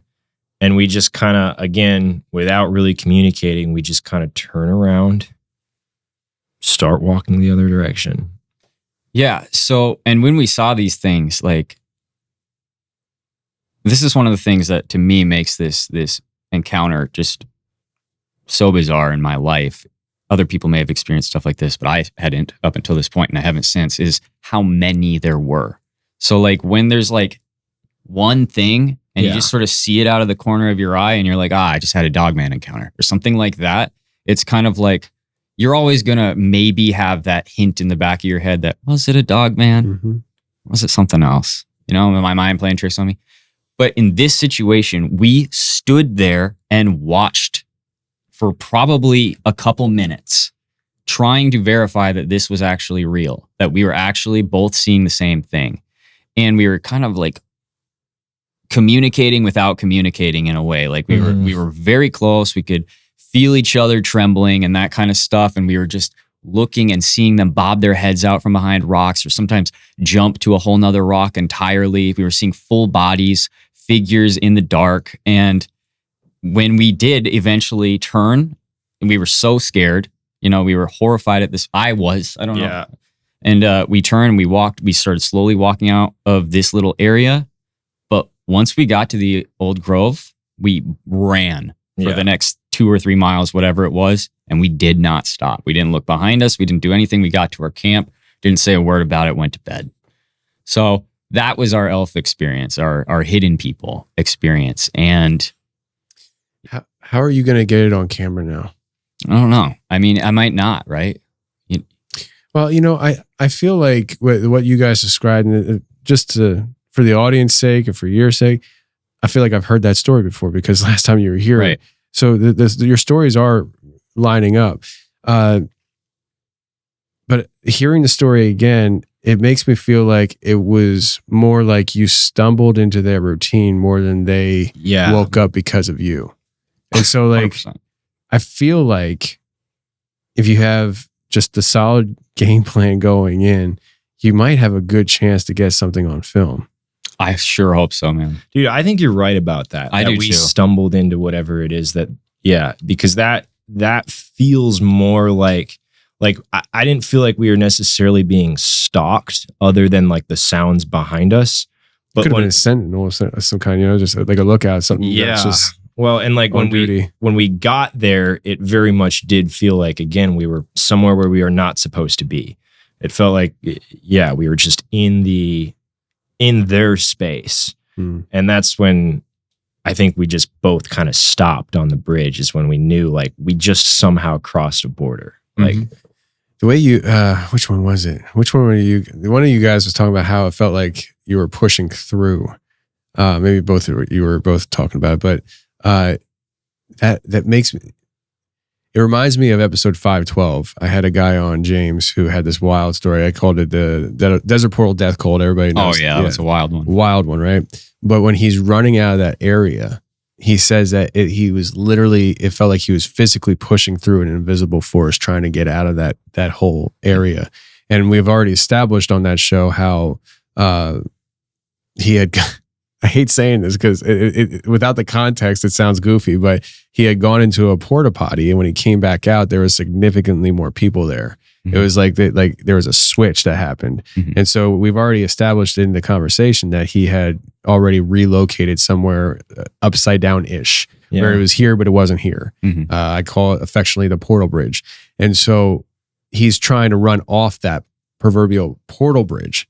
And way you guys described it made me feel like it was the opposite. You were pushing through into the bridge where the realm of these things operate and were. Yeah. Now, when you guys left, did you feel that sense? When we left, it felt like a rubber band, like snapping. Like it felt like a slingshot, right? Like where you were just like, okay, and then we're out of here. Yeah. Right. And then the adrenaline of running and getting away from the area, you wake up a little bit, all of a sudden, like you're all of your instincts are heightened. You're waiting for something to happen now. Yeah. Because like we were just there, they saw us, now we're gone, they're gonna come find us. Like there is still kind of like that anxiety, but not nearly as much as being in their space. Mm-hmm. And we were, again, probably 3-4 miles from where that was. And so it wasn't like terribly far. You could still see the cliffs. So pretty strange, but there definitely was like a pressure that was gone once we left that area. Mm-hmm.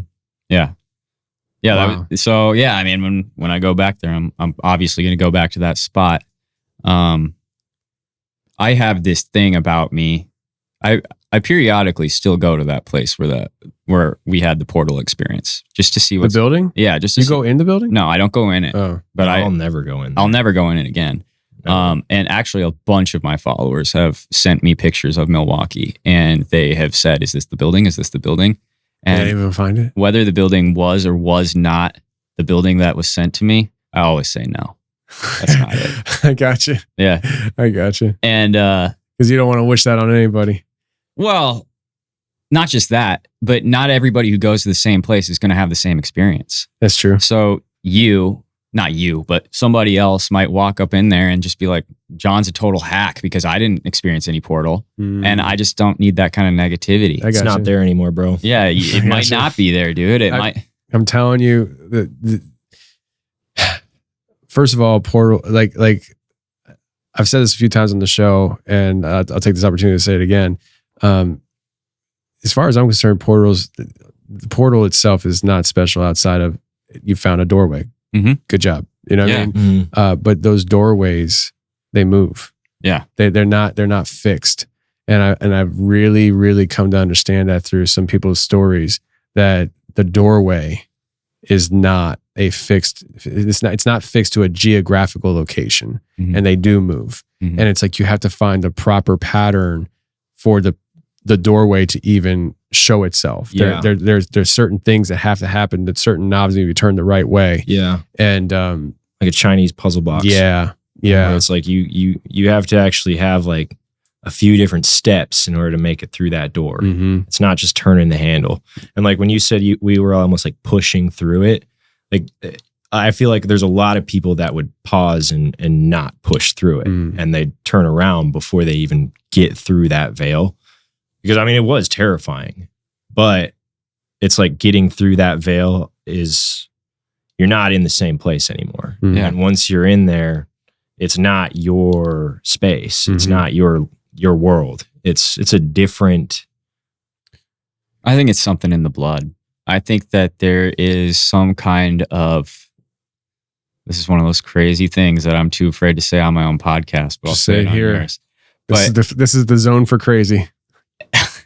I think there's a lot of human-like beings, like you and me, who look like us, talk like us, but they're not us. And they are something else. And there is some sort of generational, I guess, transmission of something. Nephilim blood, perhaps. I don't know. But I think there is something that some people can see stuff, some people can't. And it depends on whether you have this blood or not. And I think if you're closer to a more, oh man, this gets really dicey, okay? And this isn't like what happened in World War II, guys. That's not what I'm saying. But I do think that there is a group of people who are more sensitive than others because of something that happened thousands of years ago. That's what I'm trying to say. It's not that everybody's not created equal and all that kind of stuff, but it is that some of you aren't real humans. And I'll say that straight to the camera. Some of you guys aren't real. Like, you're just not. And you know it. Yeah. Like, yeah. I know it. You know it. I know it. Everybody knows it. Just admit it. But yeah, so that goes into my NPC theory a little bit. Yeah. It's all that kind of stuff. But well, anybody who's interested in the portal story, episode, I just looked it up. Dang it, I forgot again. That's what I was looking it up. And 582. Was it 582? Yes. Episode Nice. 582 is the overtime. You go into the portal. Basically, long story detail short, you guys find yourself at one point. You guys go urban exploring into a building, and at one point one of you look out a window, or both of you look out a window, and you're looking at the building you went into, and you never left the building. Right. And at that point, I'll leave it there. So yeah, I mean, we lost time. We did have a stalker. There was somebody actively following us, which makes me think that what we experienced might have been some kind of project and not necessarily because the electronics that were involved. Yep. The booby trap doors. Oh, crazy stuff. Yeah. So I'm not going to come out and tell everybody in the world that I think I experienced some insane spiritual thing. You might have experienced a manufactured thing, right? Yeah, which is crazy. Almost more terrifying. It's crazy because that means that there are people in that area who are experimenting with that stuff. And I found out that building is privately owned. It is not owned by any government or city complex or anything like that. It is privately owned by the CCP. By one alleged individual who wants to turn it into apartment buildings or something like that. But it's been sitting there with no progress for over a decade. Yeah. So you tell me if this is ever going to become apartments. I don't know. What could just be this guy's little joyland, right? I would love to just play in that building one day just to see if anything happens to me. Anyways, let's move into let's move into a cultish conversation. I was aware. I'm getting kind of sweaty. Yeah. All of a sudden they're straightening and they're getting clammy. I was made aware about this situation when you and I first met, and I think I even said something about like, well, you want to talk about on the show, and you're like, I'm not ready for that yet. Yeah. And we were talking and you decided, hey, I want to talk about it. And so I want to just kind of start this off with just letting the audience know that there are certain things that will be omitted for protection, and you can elaborate as far as you want on that. And if I ask a question that is hairy, just say so. Because with me, I just sometimes will just say things. And so if you're like, can't talk about it, just say it. Just tell me you can't talk about it. I know you know that, but AJ, I'm just meaning you just be honest with me. Just appreciate I can't talk that, about man. it. Appreciate it's that. very okay. Yeah. So at this point, I want to hand it over to you guys. I hear you were raised in a cult. Yeah. All right. So yeah, like you just said, we're not going to be using any real names. We're not going to be using any real names of places or people. This stuff is still ongoing. So this cult is still it's still out there. And it has taken on a couple different forms. There were several offshoots of the cult that we grew up in that now still currently exist. They split off when it dissolved on where we lived, and they became their own things. But these people are dangerous, and they do have a very long history of criminal activity as well as mass manipulation. So these are things that we're not, I don't want to get too deep into that kind of stuff. So if you guys don't recognize the name of a place or something like that, it's because I can't tell you. So we were young, we were kids, obviously, and we were growing up in the Midwest, in the middle of nowhere. Okay, and when I say the middle of nowhere, I mean imagine you're dropped in the Smoky Mountains somewhere, and you're just like, okay, there you go. There's a town maybe 2 hours away. Good luck. You know, just a small town, maybe 300 people or less, just really small place. And this move in of itself was bizarre because our dad was a millionaire and he threw everything away in just an instant. It was a sudden shift that he had. And so our lives of living in Victorian mansions and the private school and the church that's 1 block away that we attend, all that kind of stuff gone in an instant, packed up the U-Haul and shipped it out to the middle of nowhere in the Midwest. And he bought this land of somewhere around 100 acres of land. Yeah, completely unfarmable, unusable land. So bunch of trees, couple ponds, so much space that you could get lost on it, and 2-mile long driveway. You know, you're out there, and even the smallest town nearby is like hour and a half, 2 hours. So there's nobody out there other than your very direct neighbors who are still a couple miles away and definitely weird. Like these are like hillbillies or whatever you want to call rednecks, I guess is what you'd call them where we were from. What do you call them here? I call them rednecks, but I'm not a native, so I don't know. So so it was very much that, and we ended up moving into this trailer. It was a trailer home, and it was not a nice one. It was like a dumpy one that, you know, like we went inside when we went and did that project out in the mountains. And we lived in that while our house was being built. And once that house was built, almost immediately after that house was built, because my dad had a company that was building it from the ground up. So it was a brand new house. And it was a big house. And you could tell that my dad was kind of putting the last of his stuff into this land. So he had all this, whatever money he had left, he spent on this land and this house. The craziest thing about that is immediately after the house was built, he gave it away to this other family that came in after we had finished building the house. So this other family, we'll just call them the Smiths, okay? They move in, and the Smiths, the Smith father is a lawyer in the nearest town, which is kind of weird because why are there lawyers all the way out here? Sorry, but why are there lawyers all the way out here? That's kind of weird.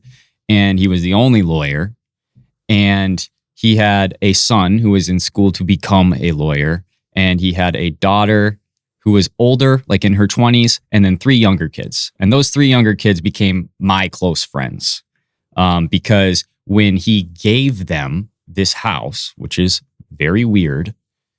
We just walked through the woods and bought a different house that was on the other side of our land. So my dad gave them 50 acres and this house, and then we took 50 acres and some other house, just a walk through the woods. It's a weird house. The person had died in it, right? Mm-hmm. Yeah, she died in it, old lady. And my dad got it for next to nothing. And then we had this small community now. And it's my dad and my family, our family in this house. And then we affectionately coined the term Doey's house. And we'll do that for this episode as well, because that's sort of a coded name for it. Yeah, it works. And then there was the Smith's house. Okay. And so now we had this community. We were sharing the same land. We were coming and going with each other as we please. And we're in the middle of this area that is just surrounded by wild lands. So even once our lands end, there's still wild lands everywhere. And we basically go about this country life now where we are living off the land and we're being very, we're extremely removed from society. Mm-hmm. There's all of a sudden, we can't wear certain colors. We can't eat certain foods. We can't say certain things. We can't watch any movies. We can't listen to any music. And we can't, what are some of the other crazy stuff? Like, I mean, we didn't have like a lot of friends. So we didn't have any friends hardly. A lot.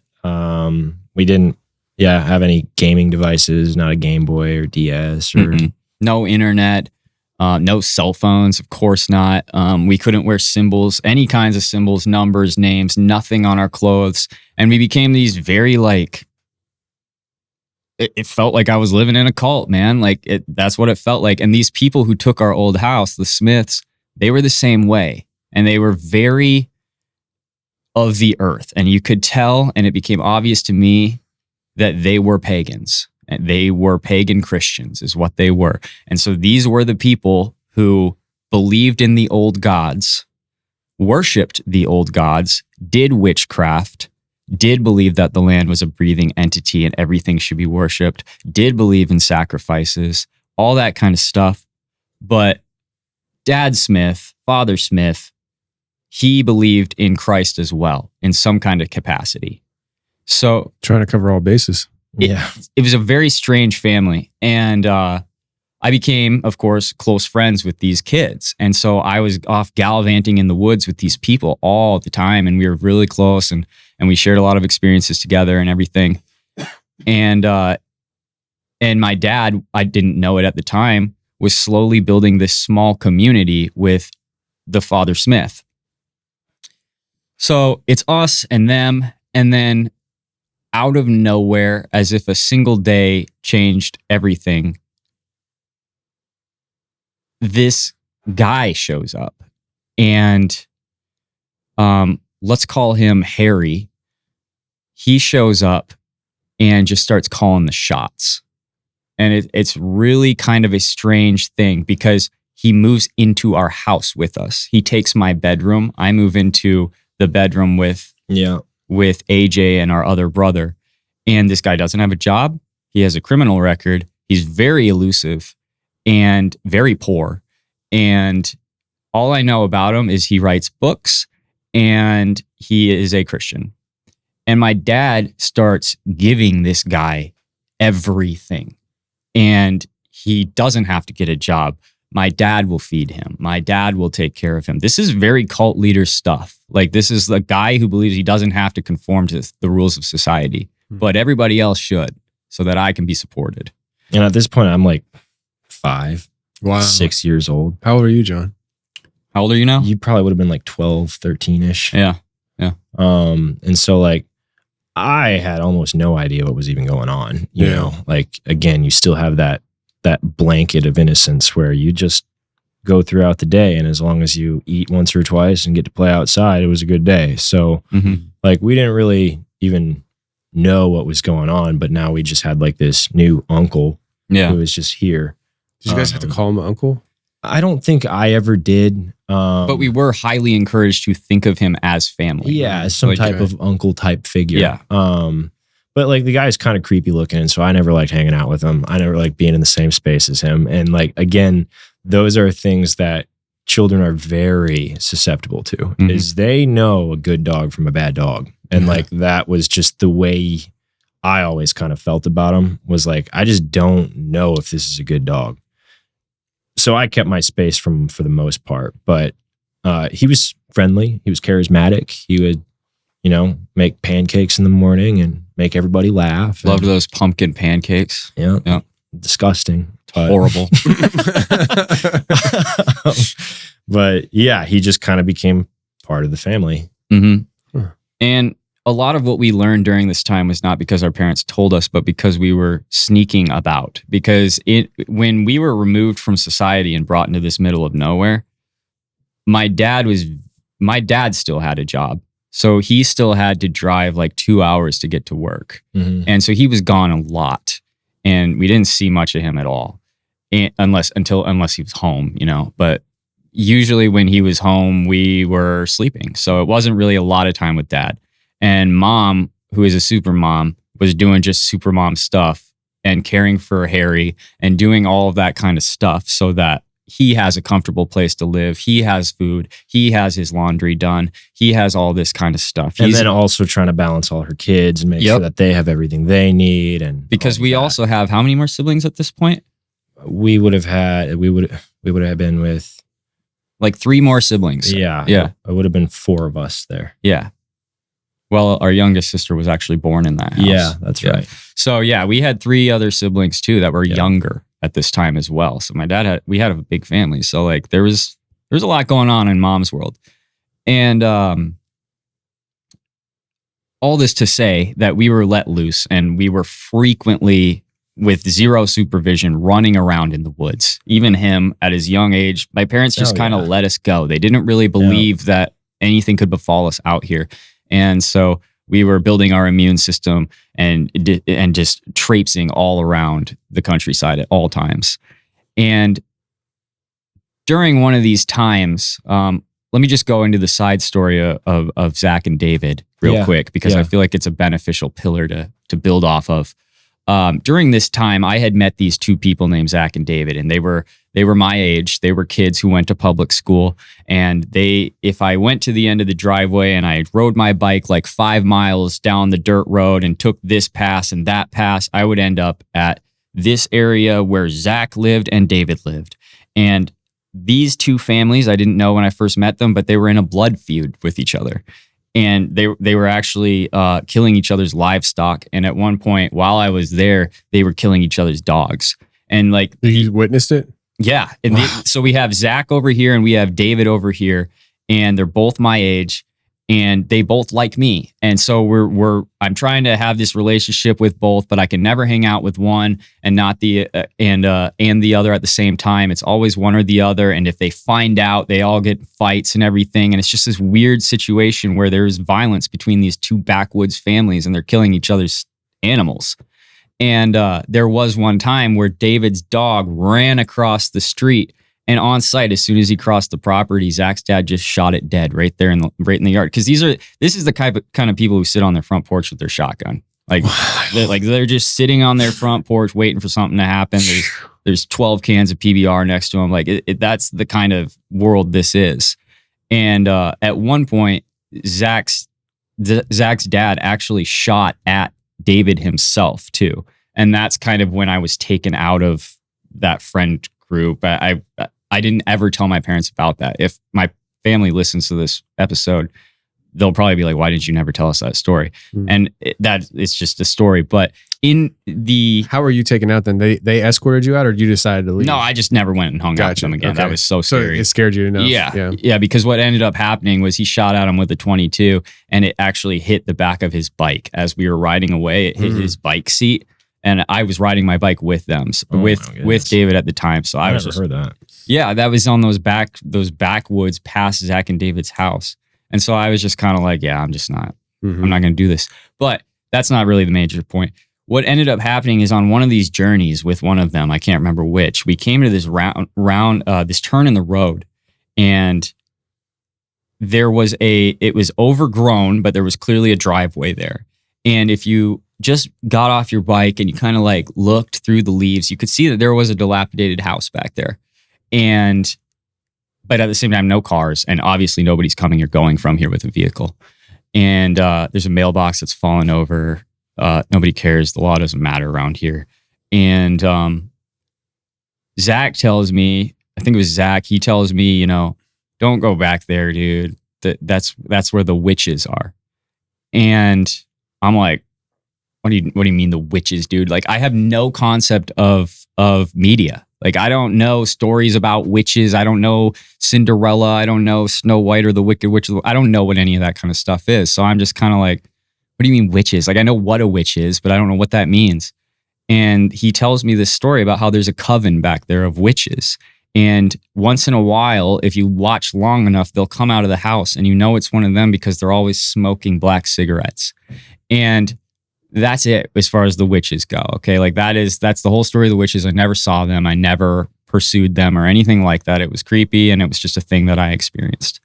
But when Harry showed up, and this is why this is important, he starts talking about how there is a battle for this land, the land we're on. And he says there is a spiritual war going on this land, and it extends all the way to the town. And he actually believes that there were spiritual beings fighting war on this land. And he says, I had to become Satan to realize this. And we are told and educated on this yarn of how Harry, before he became the man that he is now, had to become the embodiment of Satan and live as Satan for a small amount of time and go to this land and walk around the land so that he can learn where all the evil is. And then he will revert back to his righteous self, which is what he eventually believed he was, and be able to effectively wage war on these demonic forces. And I didn't learn this until much later, but he was an apocalyptic cult leader. And he believed the whole essence of the cult, which is what I realized after doing research like a couple years ago, because I haven't been digging into this. And at the time, obviously, I didn't know about that kind of stuff. I was a child. After I realized that, everything kind of made sense, because this apocalyptic vision of the end of the world is what this cult was all about. They believed that they were here to bring about the apocalypse so that the second coming of Christ could happen. That was the mission. And so when people tell me in my family, because I do get this frequently when I talk about it, you weren't raised in a cult, you were never in a cult, because my family members will occasionally say that to me. But if you look at this stuff, Dad, I'm sorry, we were in a cult. And he didn't realize it until a little bit later, but thankfully it wasn't too late when he did. Yeah, and I mean, people kept coming. Like, it got bigger and bigger and bigger, and more strangers would just show up and stay and live in the house for a week, and more strangers would come, and we'd have meetings out in the woods. And it's like, looking back at it as, like, again, a kid, it's so strange. But now, like, yeah, when you do the research and you look at it, it's very, very culty. And there was some weird stuff that was going on at the same time. So one of the weirdest parts of this whole thing was the actions that they would perform under the guise of Christianity. So, like, there were these rituals that were just very bizarre. There were instances where they would spend great amounts of time in the woods speaking in tongues and wandering around. And at a couple times, we actually, like, in the middle of the night, we would wake up and find out that there was nobody in the house except us. And it's the middle of the night. We would sneak out to the woods and we would find various members of this cult, and they would just be around a fire, sort of chanting or talking about God sometimes talking about pagan ordeals. Like, it was this weird conglomeration of people who all had this like new age Christian apocalyptic idea of the current times and what is to come as well. And there was one specific ritual that I find incredibly bizarre to this day. And I only found this out through research as well. And it's this idea that the firmament above the earth is a living being, essentially. And this ritual was called the sky tapping ritual.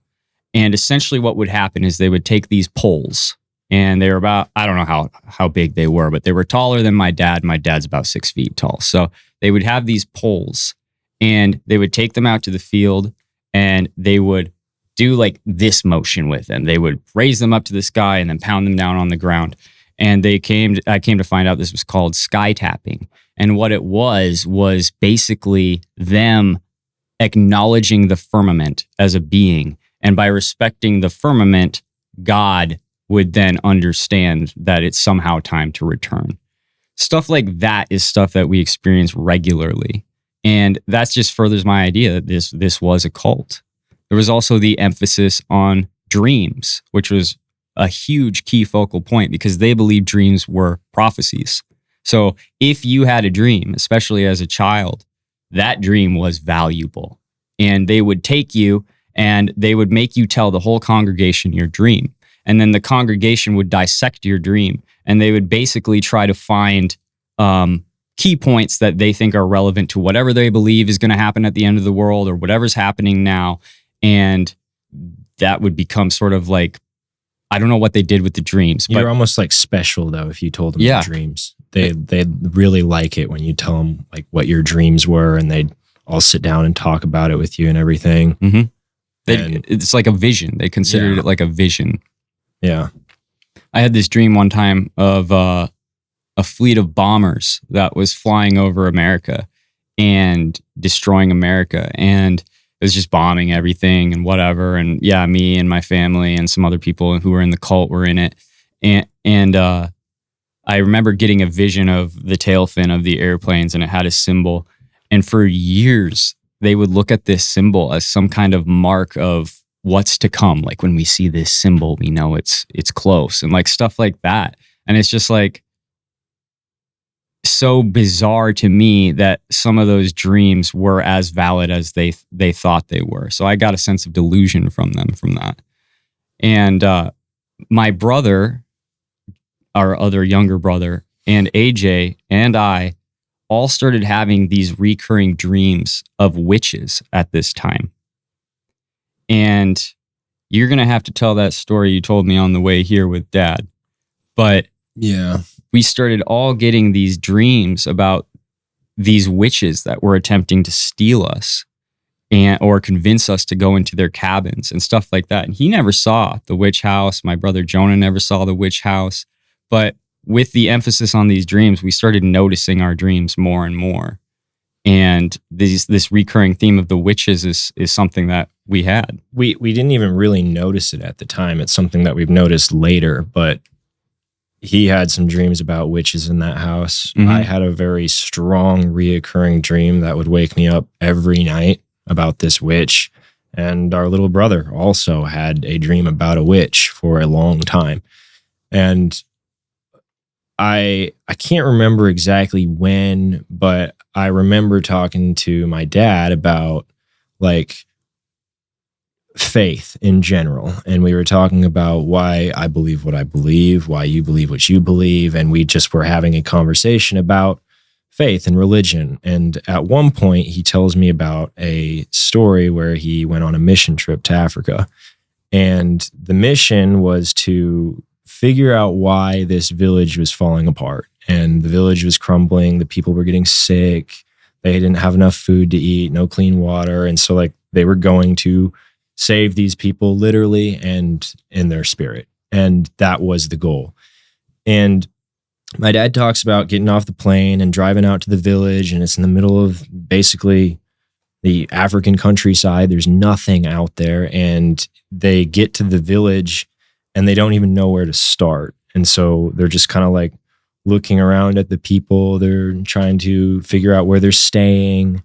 And at one point he says, we were standing in front of like the main buildings of the village, and this woman steps out of the building, and Dad tells me he heard a voice in his head that said, she is your target.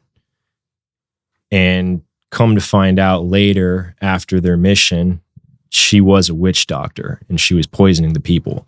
And she basically was destroying her little village at the cost of her people.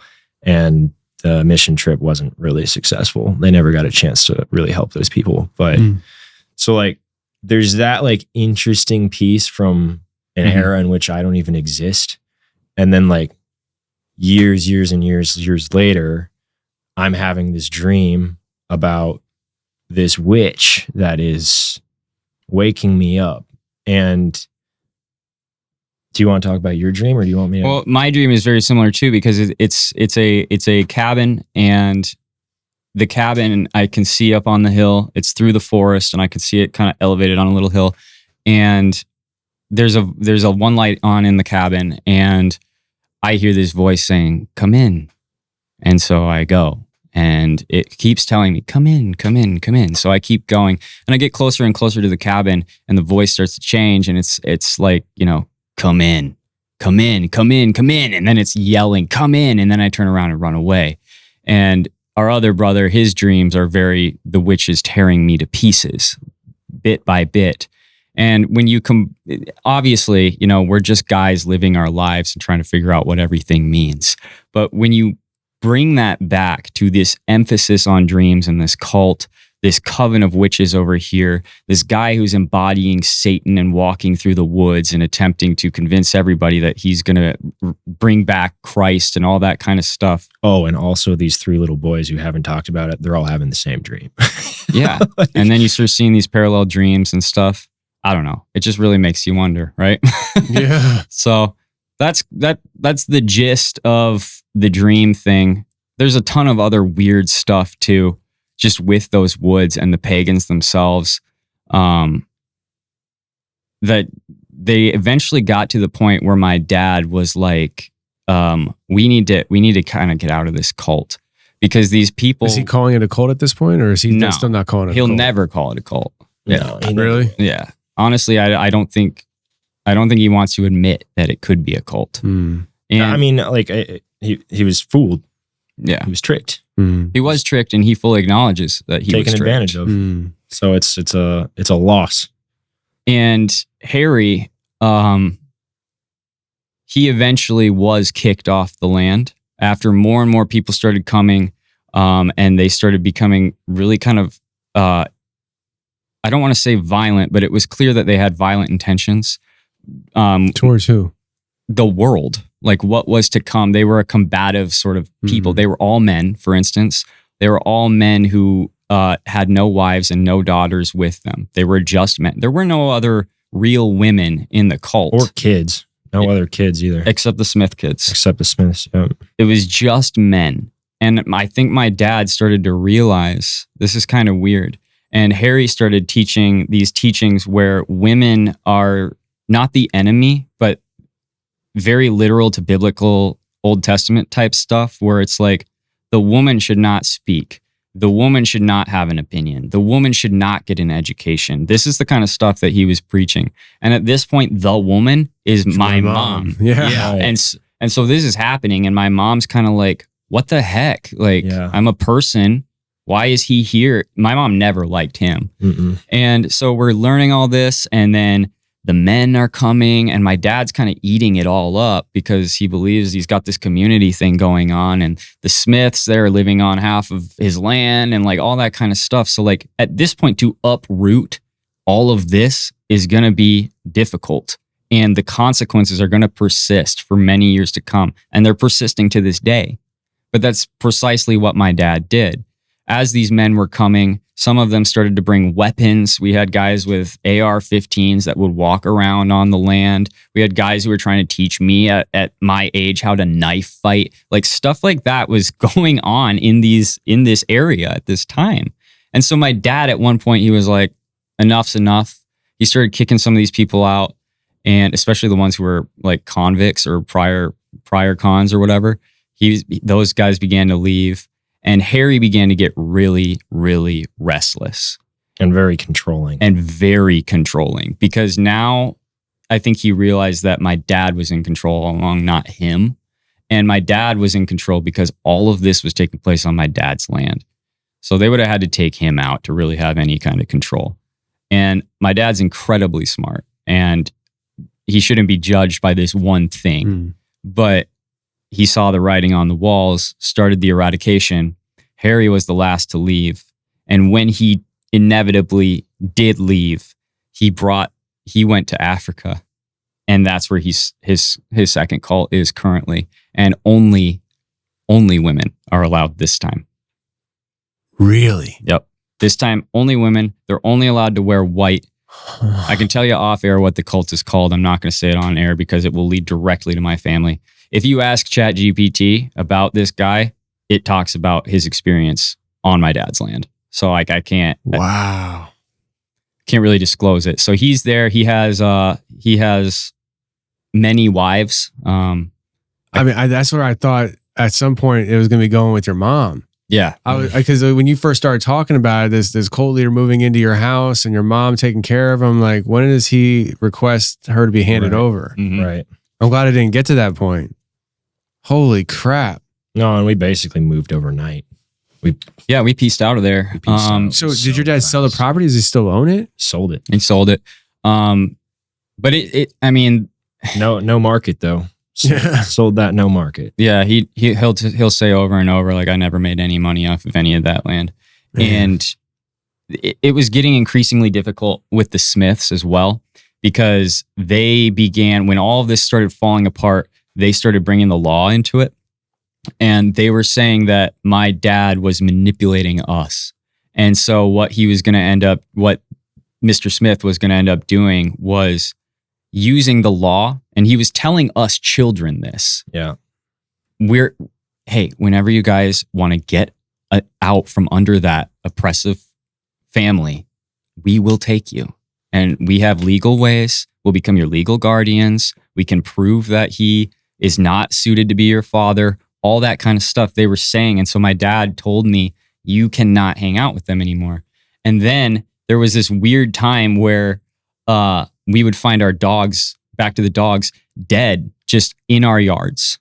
And at one point we had a dog, because we had tons of dogs at this time. We had a dog that we had to let them take care of before the falling out. And it just died during the 3 days that we let them take care of it.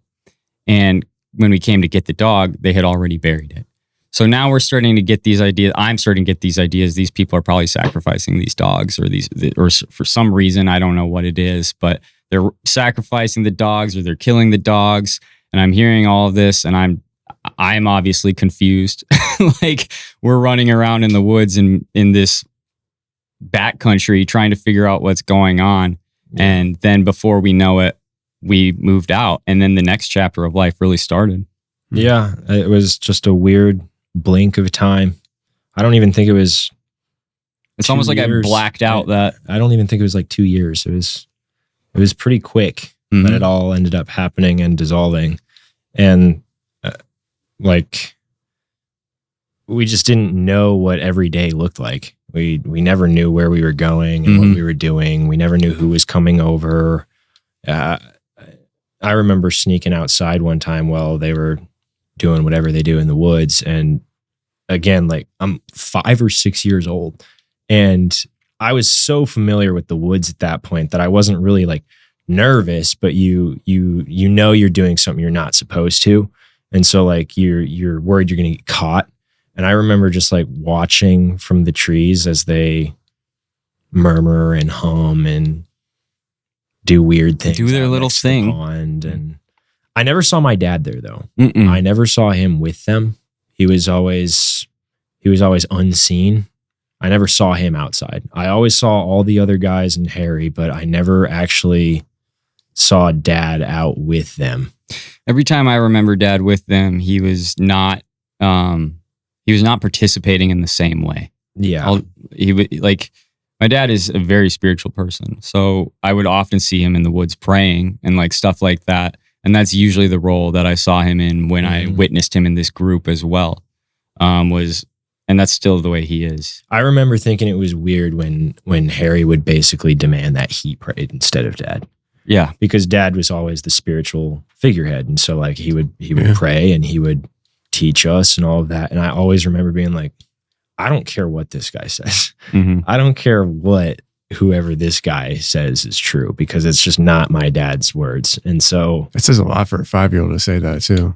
well, I was pretty involved with just what I believed, because again, we were like we picked up and left, and we left our whole community and our church and everything. And so like I knew already that like we're changing, we're doing something different, and it's because there's a mission here. There's a new chapter that's unfolded here. And so like I knew right away that whoever this guy was not really like, he certainly wasn't my father figure. And whatever his words were either right because they sounded like my dad's words, or they were wrong because they didn't sound like my dad's words. And the thing is too, like, we didn't have any distractions like media, TV, Right. internet, any of that kind of stuff. So our interactions with people were the greatest forms of entertainment, if you want to call it that we were getting. So if a new person was moving into our house, we're going to become very attuned to what type of person this is. And, that was the case with him. So, your dad, and I know what your dad did before. You had told me before. We're not going to say that now, but very successful career. Mhm. And you said on here, your dad, legit millionaire, overnight kind of thing, just Mhm. changes. Mhm. Is it because he met Harry? I don't No, know. I don't think so. You don't think so? I don't think so. I think that was something. Was it like a perfect storm then that the dad was going through something and life Yup. changes and all of a sudden Yup. he meets Harry and Harry kind of That's- amplifies? That's how I've. Probably on like a back forum somewhere, because my dad is always into that. My dad's a writer too, so he writes all sorts of biblical concepts and all that kind of stuff. And he's in these forums and these groups. My guess is he probably found Harry in there. You know how when you're like looking for something, you might find it. Mhm. If you're not looking for it, you'll never see it. But if you're looking for something, you might find it. And then like when you do, you've got to pursue it. If you don't, then it's just a voice in the back of your head telling you What missed if? out. Yeah. And so like that's the way I've kind of grown into perceiving it, where it's like, we're in crazy times now, but crazy times are every time. Like there's just, you can go back in history and look at all the different crazy times, and they shape us. All of these pinnacle moments, they shape us. And so when you maybe do think like, this can't go on forever, surely this is going to end at some point. And then you find a community that agrees with that, Mhm. or really like tells you like, no, it's not going to go on forever. And it's actually going to be sooner than you think it is. Interesting. Why? Yeah. And then like one thing leads to another. And all of a sudden they got you in the wormhole and it all makes Yep. sense. And Yep. yeah. And my dad was going through, we were children, but my dad, his belief was very childlike at that time too, because we were going to a Southern Baptist church, and the teachings of this group were very not Southern Baptist. Mhm. They were very much something else. And they had a couple key points that my dad agreed with that he wasn't finding in the church. So one of those things is that, have you ever heard of restorationism? So it's this idea that Christ is going to restore all mankind, not just the ones who believe in him. Oh, 100%. Right. Yeah. Eventually, there's going to be 100% redemption for all humans. And that was a very hard thing to find. It was very hard to find people who believed that back in the day. But my dad did, and so did Harry. And so with that, he saw a friend in sort of a bizarre place and believed in the end of the world, believed it was happening very soon. And he wanted a community in those times that shared some of the same beliefs he shared. He didn't realize that this was an apocalyptic cult that believes all this crazy stuff at the time. And I think once he really, and I think that is the single greatest testament to my dad's intuition and intelligence, is the fact that he was able to navigate that with a full family and say no at the end when it mattered. A lot of people don't. Yeah. There's so much. Your dad went from way up here, financially, business, all that, and made a decision to go down here, met Harry, and in my opinion, and probably yours, went down even further. Mhm. And in that low, Mhm. had the strength to call the correct shots and move out of that situation, which means loss financially again. Mhm. Right. You know, and it's just like, that's got to be tough because I mean, like, I'm trying to put myself in your dad's shoes of just like making some bad decisions, and then in order to get out of your bad decisions, hurt yourself again. Yeah. On the financial end, you know. But it's like, but you're looking at it and you're like, the long-term health and best move for my family is to take the hit Mhm. and get the freak out. You know. Yeah. That reminds me of the time I was in Amway.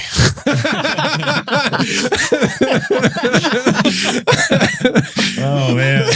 That's a great correlation. Well, that's a cult. So Well, it's like a business cult, but Yeah. you know, Oh, they convinced me that I had gotten a nice SUV, and they convinced me that it was a bad mood, and I had to sell it and take the money that I got from the sale of that to put it into my Amway business. And Been there. oh man, So yeah, man. I mean, you can interpret that the way you will. I really wish we could give more details because I feel like it would feel much realer. no, that felt very real to me, But- man. You had me on the edge of my seat.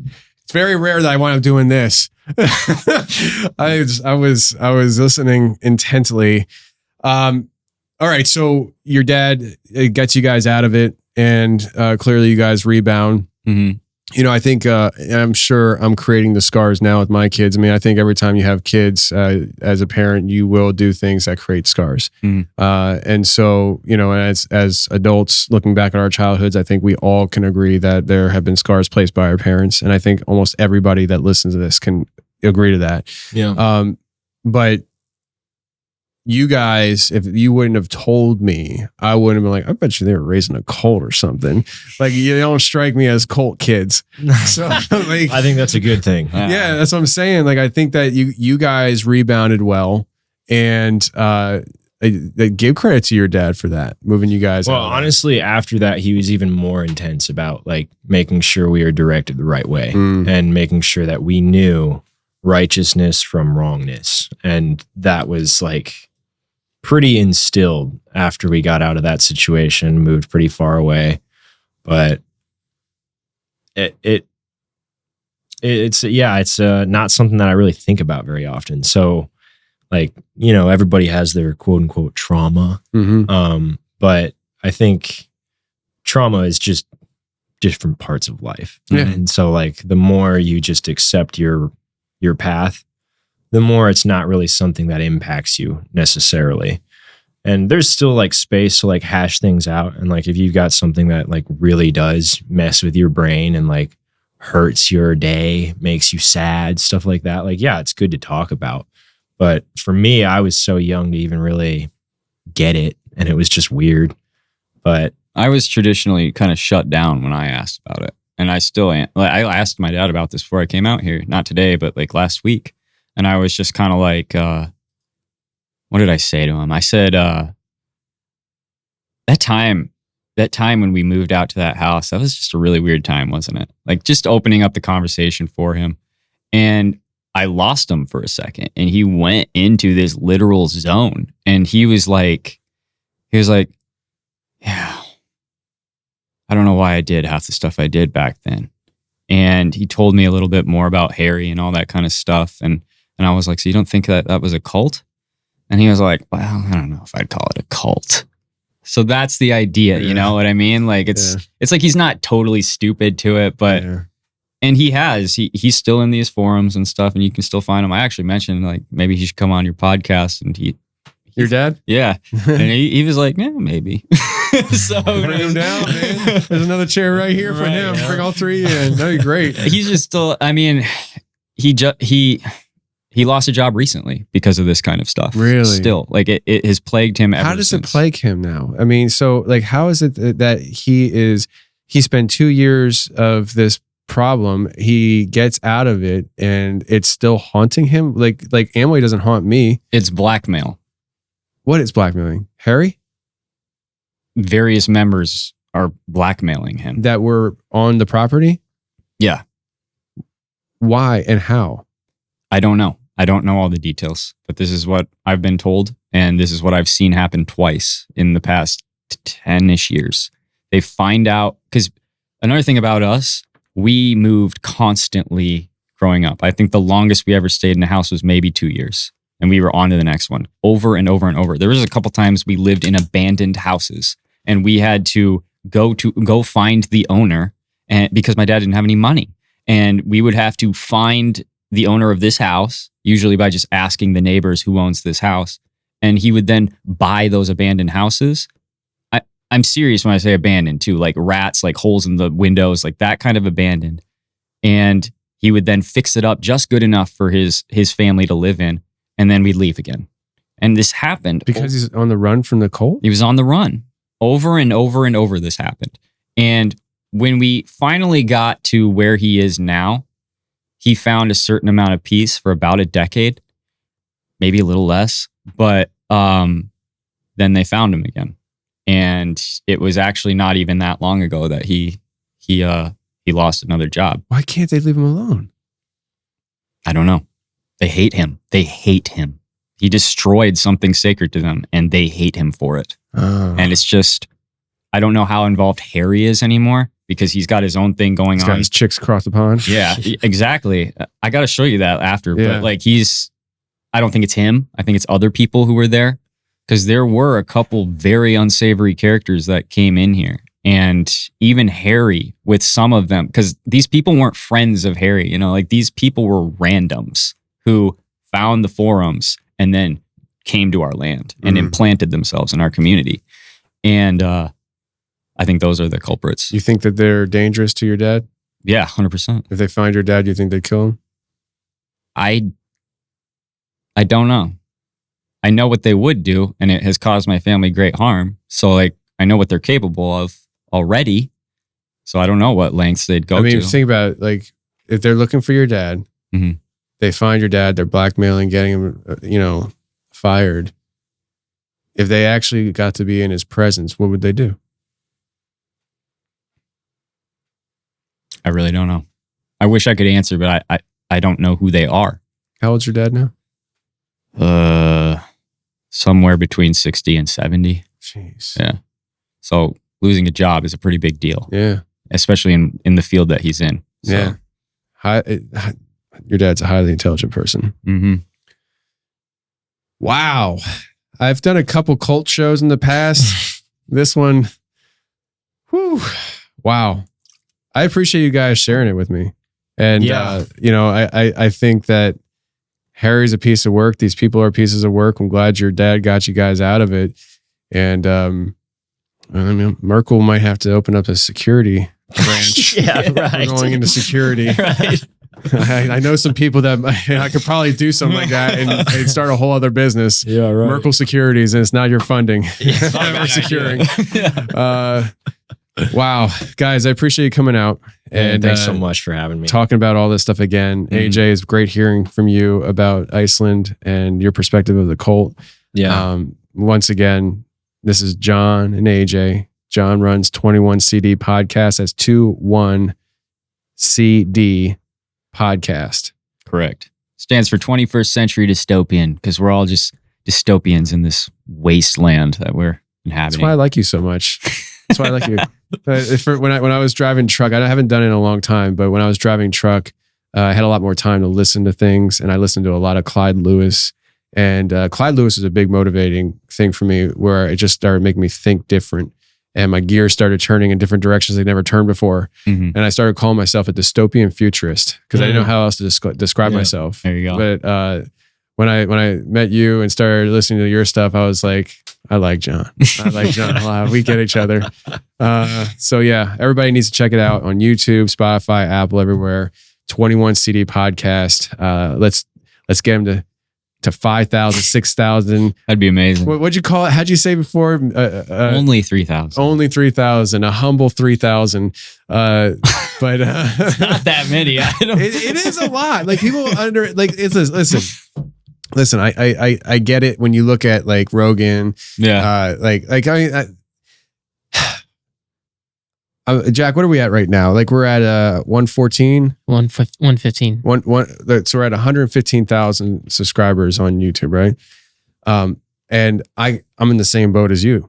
Like I look at it, I'm like, man, like I saw how we got there. I'm like, man, I look around, I'm like, they got 500,000. Right. I'd like to have a 500,000, you know? And so like, it's the same thing. Right. But I remember when I started, this is my second YouTube channel. The Confessionals had a first YouTube channel and I deleted it, or something happened. I can't remember exactly what happened, but it got canceled or something. Like, I don't think they canceled it though. But I remember the rebuilding of it, and rebuilding is very loose because I wasn't trying with it. But I remember seeing it hit like the 5,000 mark, and I was like, wow, yeah, that's crazy. But then I looked over, and you know, so-and-so has like, I'm not going to say the podcast name, but like there was another podcaster that had, you know, 20,000 subs. I was like, man, I was like, holy crap, you know? Yeah. And now that podcaster is 25,000 and we're at 115,000, and it just puts things in perspective. So I'm just saying, like, 3,000 is like a mega church, bro. Oh yeah. You know, so like, well, hey, you can start your own cult. No, and I share a lot of followers with you, as you know. So like, to those, I call them my OGs, and they love it because they are my OGs, my original gangsters that came over from our interview. Wendigo Woods. Which, by the way, to your credit, you only had like 58,000 followers when we did our first interview. Bang. So you're killing it, dude. Bang. Dude, like I remember when we linked up, I think when we recorded it was in August of last year. When it aired, it was in November or October, whatever it was. But I remember when we linked up, that was right around the time I went to a media conference that totally changed my perspective on YouTube. I did not care about YouTube going into the month of August last year. It was just, I'm a podcaster. I do audio. I'm not worried about video. Sure. I'll do video when I feel like it. And the first thing they said in the conference was, YouTube is the sun that the social media universe revolves around. Yep. And I was like, I looked at John, I'm like, you ever hear that before? Like, I'm like, what are these people talking about? Totally changed my perspective. And the things I learned in that conference in August, we finally got into, I'd say, like 100% full swing in October of last year, and just cruising. And so like, I'm gunning for 1 million. I'm just being honest. You're like, I'm gunning for 1 million. Easy. And I don't know if it's ever going to happen, but I'm trying. It's going to happen, dude. I'll tell you one thing. Right in time for our next interview is what's going to happen. Better be happening fast, because I don't want to wait. I don't want to wait 5 years, dude. But no, it's just like my motivation with YouTube is on a different level these days. Is because what they said really rung true to me. I was like, they said social media universe, right? And I was like, I never looked at YouTube as social media. And then when I looked at it last year, and we had like 50,000 plus subscribers on YouTube, I'm like, YouTube is my biggest social media platform, and I neglect it. Yeah. Right. And that's when I was like, oh, let me readjust my wiring here. Yeah. And we just started trying, and it's gotten better since we've started trying, and we're still changing things. Like before we started recording, I told you what I'm going to be doing in here, and just trying new things and trying to do things that not everybody else is doing, and just, you know, offer something unique, but also quality, you know? Right. So, anyways, I don't want to talk about me. Thanks for sharing your cult story, guys. I appreciate you coming out. All right, let's get out of here. It's